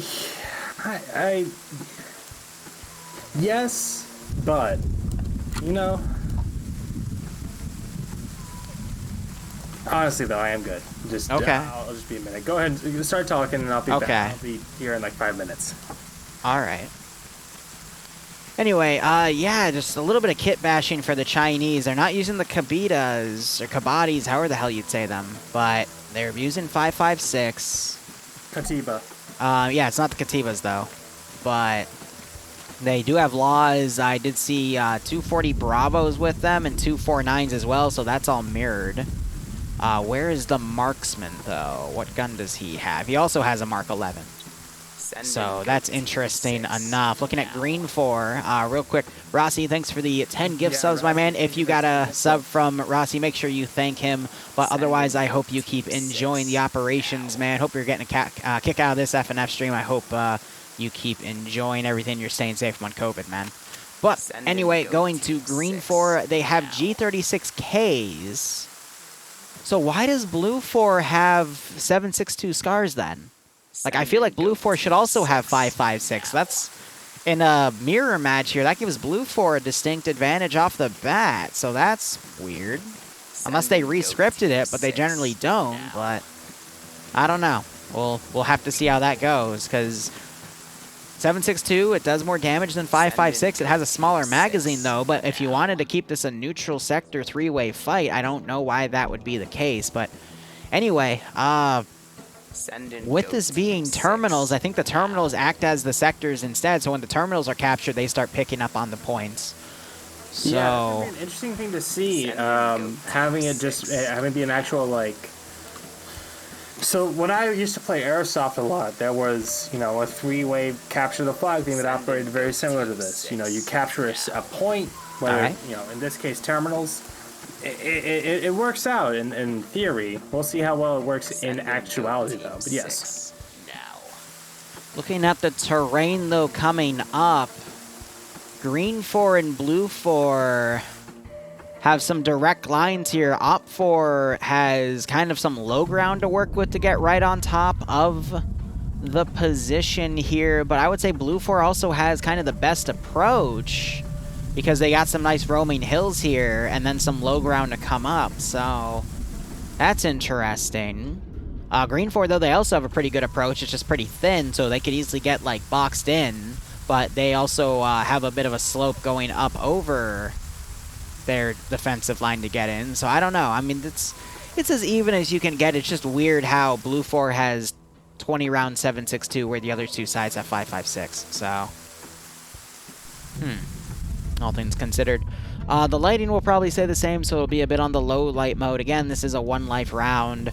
Terminals in 3 different spots. I think we're just going to see triple time bum rush from every side. I don't really know what else there is to go over in that regard. Yeah, it's a very interesting setup as far as the terminals and everything. The fact that it's all one area, where we've seen 3-way neutral fights, or even 2-way neutral fights in the past, it's been fairly spread out. So for all of them to be centered around here, there's a lot of opportunity here between, I mean, you could cut off another side at the risk of being cut off yourself or being undermanned going into the terminal, or the, terminal area. They don't have any transports or anything, no assets at all. It is purely infantry based, which I think also, what's the word? Lends itself to the matter of PvP being the utmost importance. And between, you said Green 4 has 5.56, Blue 4 has 5.56. No, actually, yeah, Blue 4 has 7, those scars, yeah, those are 20 round 7.62. And then the Katibas, like you mentioned, or whatever the hell they are. This could be very interesting as far as what they decide, or what each side decides to do as tactics. But there's a lot. Just gonna be a rush. A lot of potential. I mean, yeah. Hey, I mean, fucking a rush from one side. So here's the theory. If Green 4 rushes from the north, and Blue 4 and Red 4 fight between each other, I'm actually gonna measure these out. Blue 4 sends a strike force to Red 4 spawn. then that could be very beneficial to Green 4, because then Green 4 doesn't have with the two other teams fighting between themselves, they can move in a lot more easily. It's all a matter of perspective at this point. They are even. Holy fuck. Area of contention. It's really deceiving. It looks like Green 4 is the farthest away from the center. I think neutral is the word I would use, because it doesn't lend itself to any one side. Whoever gets there first is going to have the most control over the area. And with it being terminal control, it's not just going to be presence, but actual direct action on these points. And they know what points these are with each terminal marker on the map. So this is going to be very, very interesting. Something we haven't... this specifically being something we haven't seen in FNF yet, I don't think. Well, we have seen this in the past with the Ajihado incident. That was a three-way fight. We could see something similar, though in that one, I thought they did have like an armed vehicle apiece. So with this being pure infantry, it's really just going to come down to the combat. But if every side rushes up, the only side I would think that has a disadvantage here is Op4, because they still have to go up a big hill, which is going to slow them down into the compounds themselves. But both Blue 4 and Green 4 have direct lines. Green 4 has to still go uphill at some point.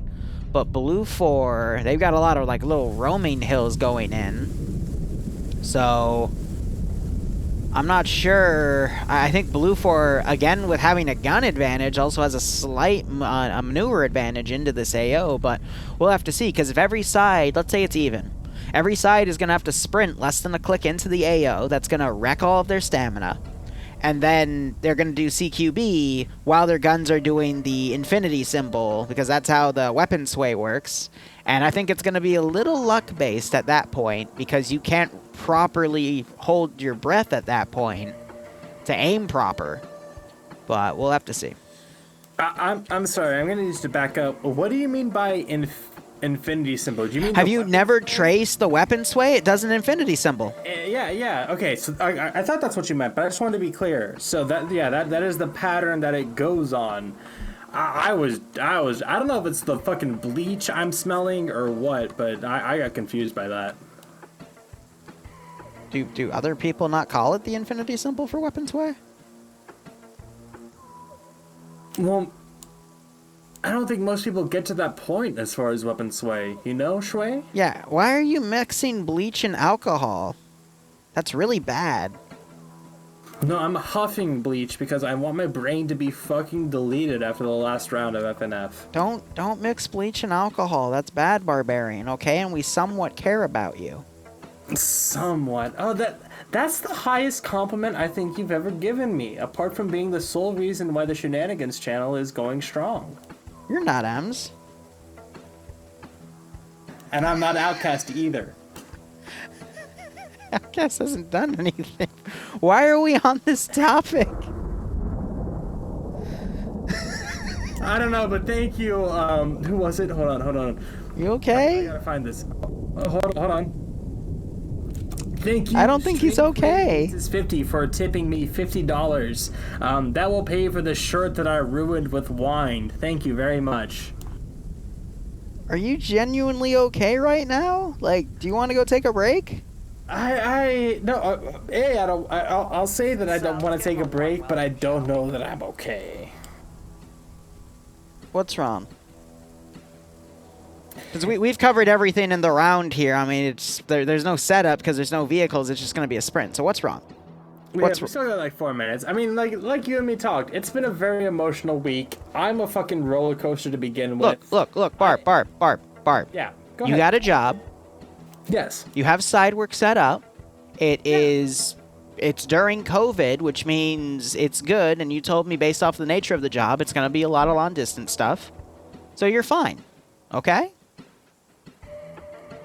I mean, I agree with you that I will be fine. No matter what the case is, I will be fine. Barb. But it's a matter of personal achievement, moving out of my fucking parents' house. Okay, that's good. You know, fucking make the sign of the cross, even though they're not fucking really religious. But like, okay, it's I'm not a confrontational person. So when I went into work the other day saying I'm ready to walk out of here right fucking now and put my name tag on the fucking desk and not look back, it took a lot out of me.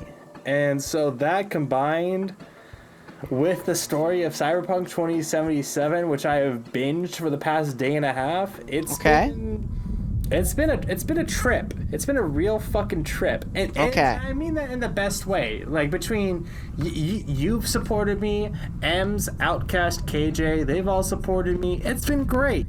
I really couldn't ask for a better group of people to help lift me up from where I am now. It's just, I like you said, I'm an emotional roller coaster, for better or for worse. I have high highs, I have low lows, and that's something that my ex-girlfriend said to me, and I fucking hate that she said that to me because she's a bitch. Anyway, how much do I owe you for this therapy session? Nothing. It's for free. Okay, I'll message you afterwards and give you a kiss on the lips for free. What the actual fuck? What the actual fuck has this turned into? I don't... Follow your dreams, kids. I don't know what else to say. Sorry, I just had to step away from a second. Anyway, 2 minutes remaining. And... On your mind, you want to talk about Liru? No, I'm almost done with college, but nothing's really gonna change except having more time for streams and shit. Like, I'm not having And I want to say, by the way, congratulations. I don't know when exactly you graduate, but you probably won't walk with the environmental climate that we have. But it's... to persevere in a time of crisis like this is more than admirable. So I wish to personally extend a congratulations to you for your efforts and your perseverance. And I really wish people wouldn't say that about me graduating, because it's literally just to do a checkbox and I have no care in the world for it. I mean, if that's what you think it is, then that's what you think it is. But that is what it is. For me, I'm the first guy in my family in 3 generations to graduate from college. Okay. So for me, combined with my shortcomings personally in my classes, it meant a lot to me. And if it doesn't mean a lot to you, then, you know, that's your thing, that's your deal. I respect that. But there is a certain amount of pride to get with your degree. I am very proud to have pushed through and persevered to get my degree, and I wish that you would feel the same. If you don't, you don't. That's, again, your deal. But there is an amount of pride that comes with having a degree. And will this round start already? Okay. I love you. I know. No homo.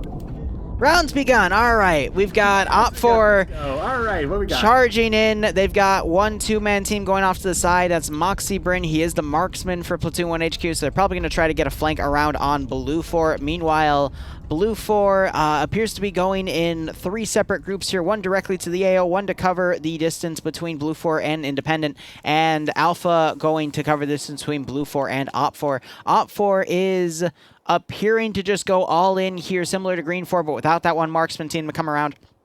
I do like how Op 4 is trying to disband a marksman team on the flank to try to cut off Blue 4's advances. But I also, again, this is just a rush strategy because everyone needs to get to the fortified position to get in and defend and hopefully hold these terminals. But we'll see who gets here first. Right now, on the scheme of things, it looks like Op 4 might just be in the lead, but it is very close. Green 4 probably going to get in last based off of this, but Op 4 still has to climb the hill, which will probably buy Blue 4 a few moments to actually get in. So I think that really this is just going to come down to the PvP. I mean, that's usually what it comes down to in such close quarters as this. But between... you remember that one round on Violati where it was the 3-way sector control? Yep. On the eastern side near Virojoki, the main city? Mm-hmm. I think it's going to be a similar situation where two of the sides fight between each other, whittle each other down, and then the other side. I'm looking for Scandy right now. Whittled down. Scandy's an op 4, TSB's in green 4. Comes in, whacks both. Gaming Legend, thanks for Twitch Prime game. Twitch Prime sub. Hope you keep enjoying the ops. Hope you're staying safe on COVID. And I hope you're gonna kick out this one. I'm sorry that Barb's drunk. Okay, you go drink your angry juice. But I mean, legitimately, with like you said, with how Red 4 and Blue 4 are approaching this AO, they're gonna get there first. Green 4 is gonna get there last. So it's gonna be between, yes, the PvP for Green 4 to overcome the significantly weakened sides of Blue 4 and Green 4. Green 4 starting to come to the base of the hill. They will get here first, but they also have a significant force that is going to counter Blue 4's push here. Will they whittle themselves down between the two forces for Green 4 to come in and do a full sweep? We also see another two-man pair running off on the Op 4 side, but all of Op 4's run in at this point, so a little bit of a waste of manpower right there, but I can also understand where Green 4 is coming from. But Op 4 about to enter the compound here. I just realized we still have NA to do. We'll talk about that after this. Anyway, Buckets has entered the perimeter. He is going to touch the terminal. And there we go. Op 4 is now connecting points. That's a quick start for Op 4, and I can already see them trying to push into Terminal 3. Terminal 2 might be a bigger stretch, but I think they're going to get both of these terminals at the beginning. We got Standers running up right behind 3 Blue 4 guys. He doesn't notice, though. Now he does, and he starts firing. Knocks out one. He gets crippled, though, and killed. A little bit of a squander there, but then again, Op 4 does have the VHS rifles. These Croatian 5.56, often regarded as one of, if not the worst 5.56 rifle in all of RHS. We also just had another Op 4 guy, Johnson, get knocked out here, and Blue 4 got a really good concave on this Op 4 force to the south, and they're just going to completely surround and annihilate these Op 4 guys as we're seeing them getting picked off left, right, and center. Only Pierce is alive on the southernmost group. Everyone else is down. Koak running up to try to help him. But Koak getting picked off from behind. Nope, he's still up, but definitely got shot in the back there. And Green 4 hasn't even entered the AOs yet. Blue 4, I thought, was about to make it to Terminal 3, but they stopped short. And now we have Buckets. No, it's Vargren firing a GL right into Olaf, but it was right behind a rock, so that saved Olaf there. But Blue 4 getting some decent lines, and we also have a Blue 4 guy, Dingo, trying to pick off some Op 4 dudes from the top of a rock wall. But now we have Green 4, I think, really starting to come into a firing position. We have Charlie 2 team for Red 4 looking north. I'm sure, the GL's going back. Machine gun fire going out. So now they're in contact. He's getting shot at by a friendly, though. 6-man fire team versus the entire no, it's friendly. Green 4. Numbers can only say how much that Op 4 has 2 terminals. And we're actually getting friendly fired. We have Wuna tapping the third one. Actually firing on the rest of Red 4, Charlie 2 on this mountain ridge, or I'm sorry, on this rock face, I should say. So it's a bit of infighting going on, but yeah, Green 4 is going to be able to pierce in, I think, towards Terminal 3 and take it. Op 4 in the meantime. Op 4 has all 3 terminals right now. Yep. Yeah, so they're going to be able to, if they can maintain this, because it's not sector control, it's terminal control. They're going to be able to, I think, hold this for a significant amount. MAT going back and forth. A lead, and at that point, it's gonna come down to how well they're able to maintain that lead. We're already seeing a whittled down Red 4 force, with how splintered and fractured that they are. Blue 4 is coming down the east and the south. Green 4 is coming in from the north. This could be a Green 4 versus Blue 4 fight more so than anything.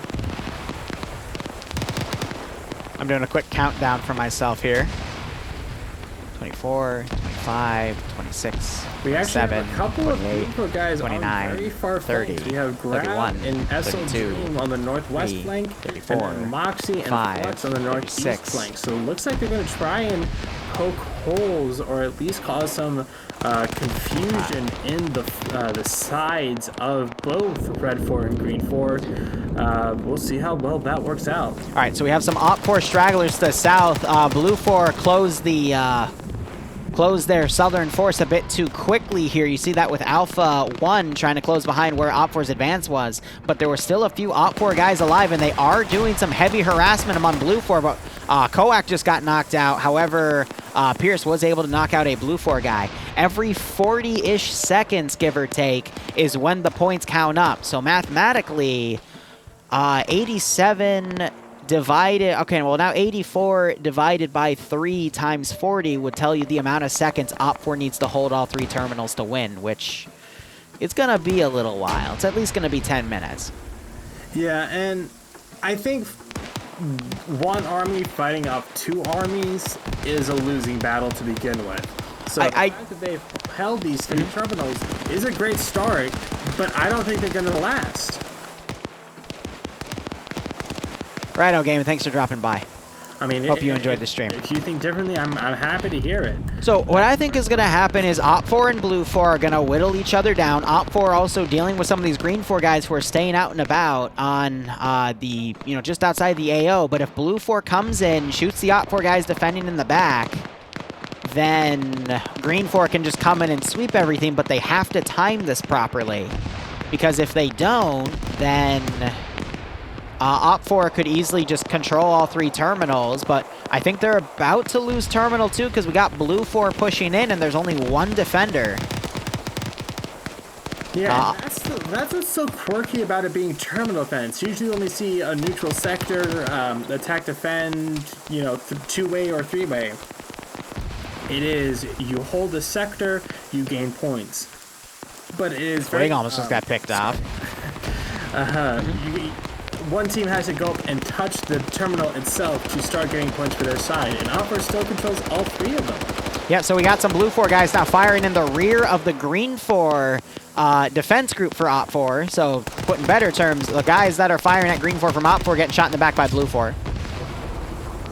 Yeah, we've seen some friendly fire already, and it seems to be continuing. A lot of GLs going out onto the guard tower that a couple of Red 4 guys were on top of from Blue 4. Now Blue 4, that Alpha element starting to contend with some Green 4 guys because they pushed around super far. I don't know why they did that, because now Blue 4 is just stretching itself thin and getting engaged. Green 4 getting knocked out by Twig. I can imagine they did that to try and encircle and encapsulate at least a segment of the Red 4 strike force that's going on maybe around Terminal 1 on the south side. But inadvertently, they have come into contact with a sizable force of I like that script. Who have, great fire. You can watch those traces coming in. 6, 7, a lot of that initial force is down. Accuracy on these Blue 4 elements. He woke back up. Or this Blue 4 element that is coming around trying to do something cheeky. And it is exactly what you said. Blue 4 and Red 4 are going to whittle each other down, and Green 4 is going to swoop in and take the dub. We have Terminal 2 now going for Blue 4 as the one guy who's in the barracks building for Red 4. Yeah, he just got into a machine gun fight with another machine gunner, but the Blue 4 machine gunner completely outmaneuvered him and took him out as he was pulling out with the trigger hold. That was a really good tactic done by that Blue 4 machine gunner. Not bad at all, not bad at all. And so now Blue 4 is on the board with a measly 1 point, but if we're seeing about a dozen or so Blue 4 coming in on the Terminal 1 on the south side. 3-man strike team coming in from the east, and charge explosive traps. Red 4 taking out a number of people, both Red 4 and Blue 4. That is surprising. Look at the craters around the helipad. 1, 2, 3, 4, 5, 6. There were 7 explosive traps dropped. How the fuck did they get that? I guess they coordinated. Yeah, I think they gave it all to one dude, but look at all the bodies to the east of those, man. And Fluffers remain. What a significant amount of damage. I know animals are client side, but the Fluffers. Yeah, I got a snake in there, but. Ay, that was a nasty blow delivered to Blue 4, but worse for Blue 4 or Red 4 at this point, because both sides took casualties. I mean, so again, like I already said, Op 4, they're getting whittled down right here. If I were to look on the side roster, I would say they are below 50%, if not around 30% effectiveness. Blue 4 scrolling up, they are at about 60, I want to say, 60 to 75.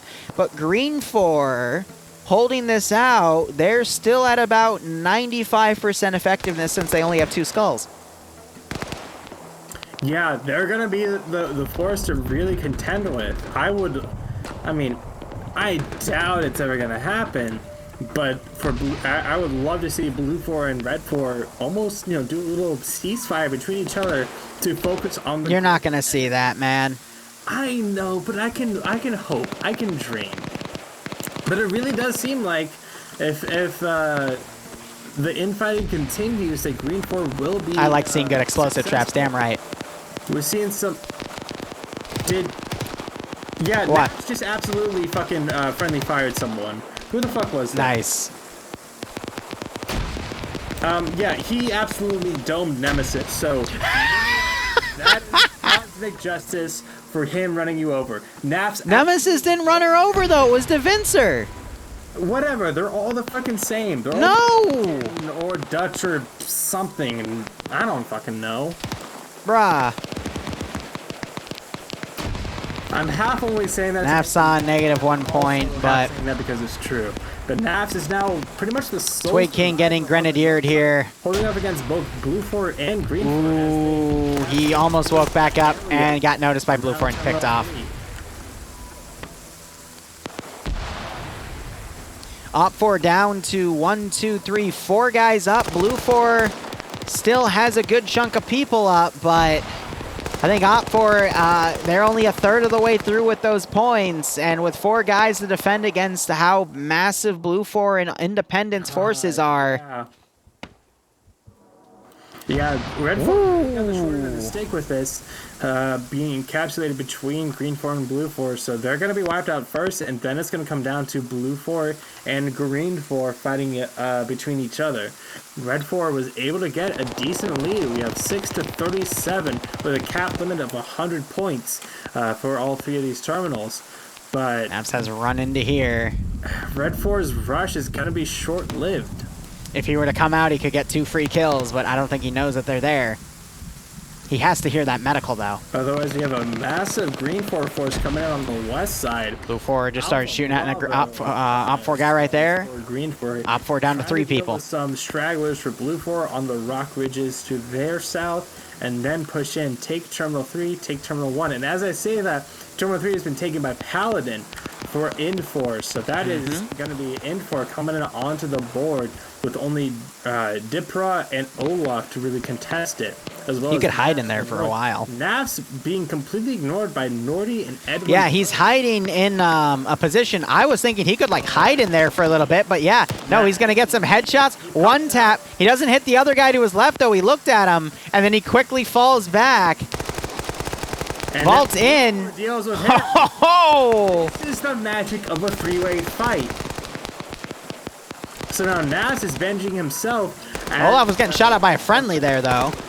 So Op 4, I mean, we could still see Dipra and Nafs just hide, let Blue 4 and Independent hit each other, and then come in and sweep up the remaining guys. If I was in Nafs' shoes, I would just chill for a bit. Nafs coming around, hitting Olaf in the head, and now he's going to go back to his hiding spot. Yeah.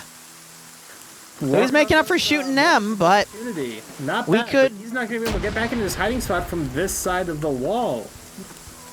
Yeah, I'll have to vault in from the top, but yeah, no, if he just finds a spot to chill, Op 4 is still collecting points. Interesting enough, because the southernmost terminal at Site 1 has not been rehacked yet. Yeah, with Nelson going down right there, it is only Blue 4 on the center point. The way this works is that when it's contested, it just adds up. I'm sure if Nelson was still up there, that was blue on blue. Working against each other, where Dipra might. You just Nope. hold one, you still continue to gain points. And now we're seeing Dipra and Navs almost kind of working together to encapsulate Daniel and capture that Terminal 3 position. Why is there... There's one blue 4 guy in the middle of green 4 to the south right now, throwing a grenade. That's going to land perfectly. Knocks both of them to their feet. Good throw. Very good. Very, very good. And the fact that this is... I mean, each... Dipra's about to touch the terminal. Uh-huh. Just as they lose the southern terminal, they get the Independence terminal. He hides back in the spot. Tower goes down, knocks out a blue 4 guy. Spudro, yeah, gets hit by what looked like a thermal barrack round. Maybe they had a... that was an RPG 26 or a M72 lob by blue 4. No, but the blue 4 guy was who went down, I thought. It could have been the RPG 32 picked up by blue 4 based off of the tube sound, but I don't know. I'm not investigated because that smoke profile looked like a... Naps is dead. Thermobaric. Oh, Naps is dead. I don't know where he died, but yeah, no, I don't see him on the roster anymore. Dipper's in that tent just south of... Oh, he was trying to get back to his spot, and I think he got shot by someone on the outskirts, possibly Independent. But yeah, no, it's... Dipper just has to hold that spot.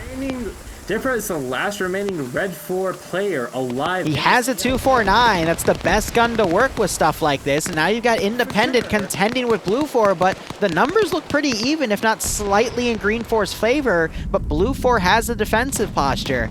But Yeah, it's that's what I gonna... was gonna say, like, between Blue 4 and Green 4, Green 4 I think does have the numbers advantage, but Blue 4 really is, like, in a decent position. If they play this right, they could come out on top despite being, fighting between both Blue 4 and Green 4 early on.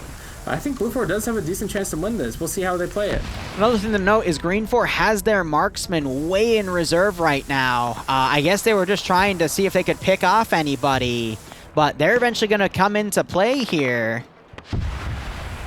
And we see another rocket going in to knock out a tower a Blue 4 guy was in. And Dipra is getting cold feet right now.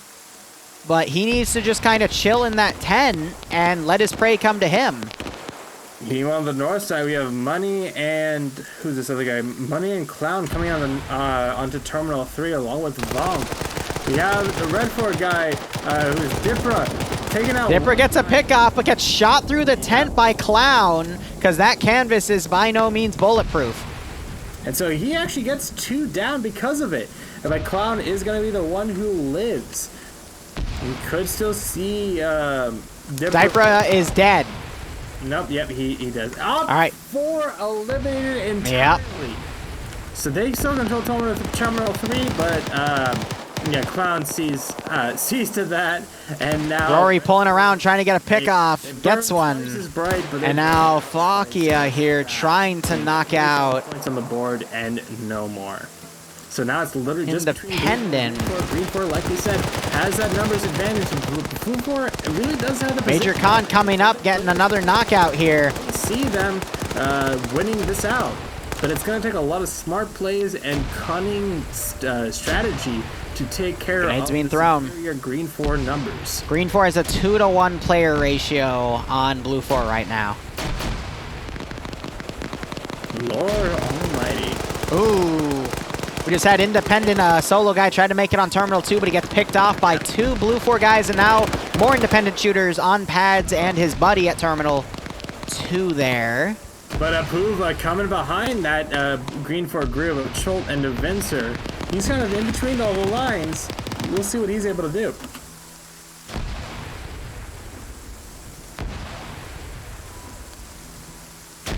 STS, he wanted to go up to that Blue 4 flank and said he's pulling back. Great first kill for Apuva. Taking down one of the Green 4 guys. He has Devincer and Cholt to still deal with, but that fire has drawn the attention towards his position. He does have that M249, so he's better equipped than most to deal with the situation. But Devincer somehow has a 240 Bravo and a Carl Gustav. He gets shot from the Apuva got some. So that's another one Got down. Schult running to touch the terminal. Blue 4 knocks him out because Schult did not check around. So Blue 4 getting those few free kills is really good. Beautiful. This is what I wanted to see from Blue 4. Dealing with these groups. Apuva getting taken out. That's fine. He got 3 kills. He did his duty. But The remaining Blue 4 guys, though, are going to have to get a lot more than 3 kills a person, though, to win this. yeah, I just looked at the map. There's like 4 Blue 4 guys left to about a dozen or so Green 4 guys. This is an uphill battle, to say the least. 5 versus 1, 2, 3, 4, 5, 6, 7, 8, 9, 10, 11, 12, 13, 14, 15, 16, 17, 18. Horny Badger and Bassbeard down on the south by Terminal 1. Someone just got talking at... It was 5v18, now it's 4v18, but it might be 19 because there's 2 medics working on Rory. Yeah, I think Green 4 is going to win the... Fucking Christ. Mathematically, Green 4 is probably going to win this one. You're right. Exactly. Just based off of numbers, Green 4 should be able to take this handily. Did Marksman actually give a shot there? Here and there, but they've already got 2 terminals. Blue 4 only has 1. And despite the fact that they are the lowest on the scoreboard as far as points, I think they're going to win.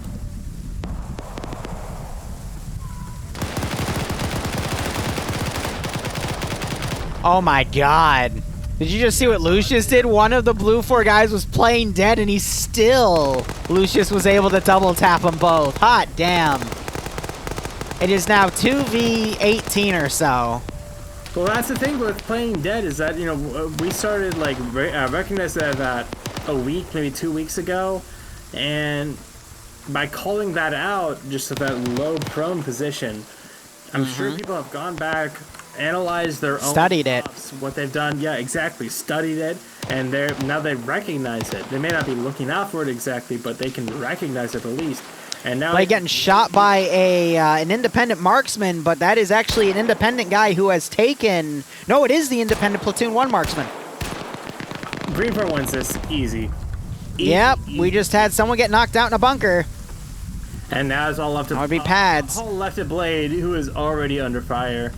He was on 3 kills. He's bandaging. We could see it.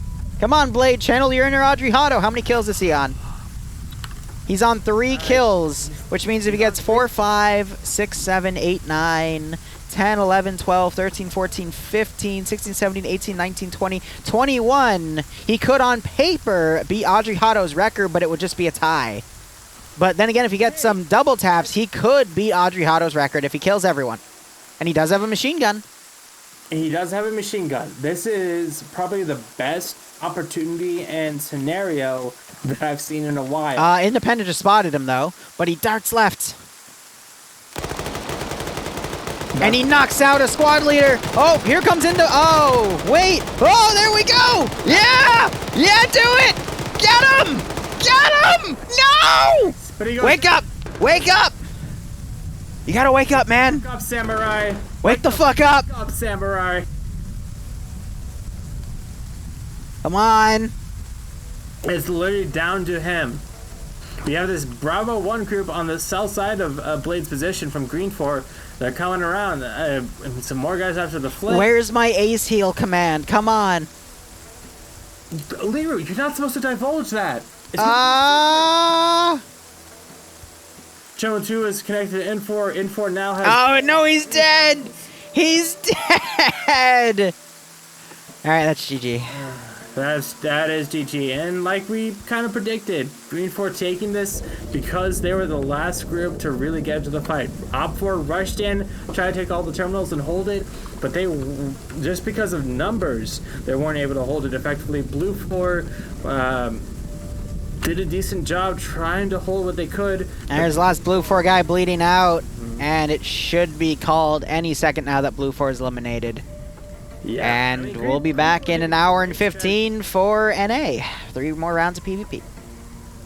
Absolutely. And yeah, Green 4, they did work well. They had a good strategy going on. They didn't rush directly in. They let Blue 4 and Red 4 fight between each other. I think they did a good We finally had a 3-way sector fight actually work properly. Hooray. All right, guys, so we will be back in an hour and 15 minutes for 3 more rounds of PvP. I'm not sure if Barb will be here because he's clearly out of his mind, but good luck to him nonetheless. So anyway, thank you so much for joining me for EU. Go operate operationally. Enjoy the rest of your Friday if you don't decide to join us for NA. But otherwise, cheers. Have a good one. Go operate operationally. And I'll announce it now. We do have a massive 80-person, 90-person joint op tomorrow, PvE, Battle of Jadukville, which will be at around 2:30. So see you in a bit, guys.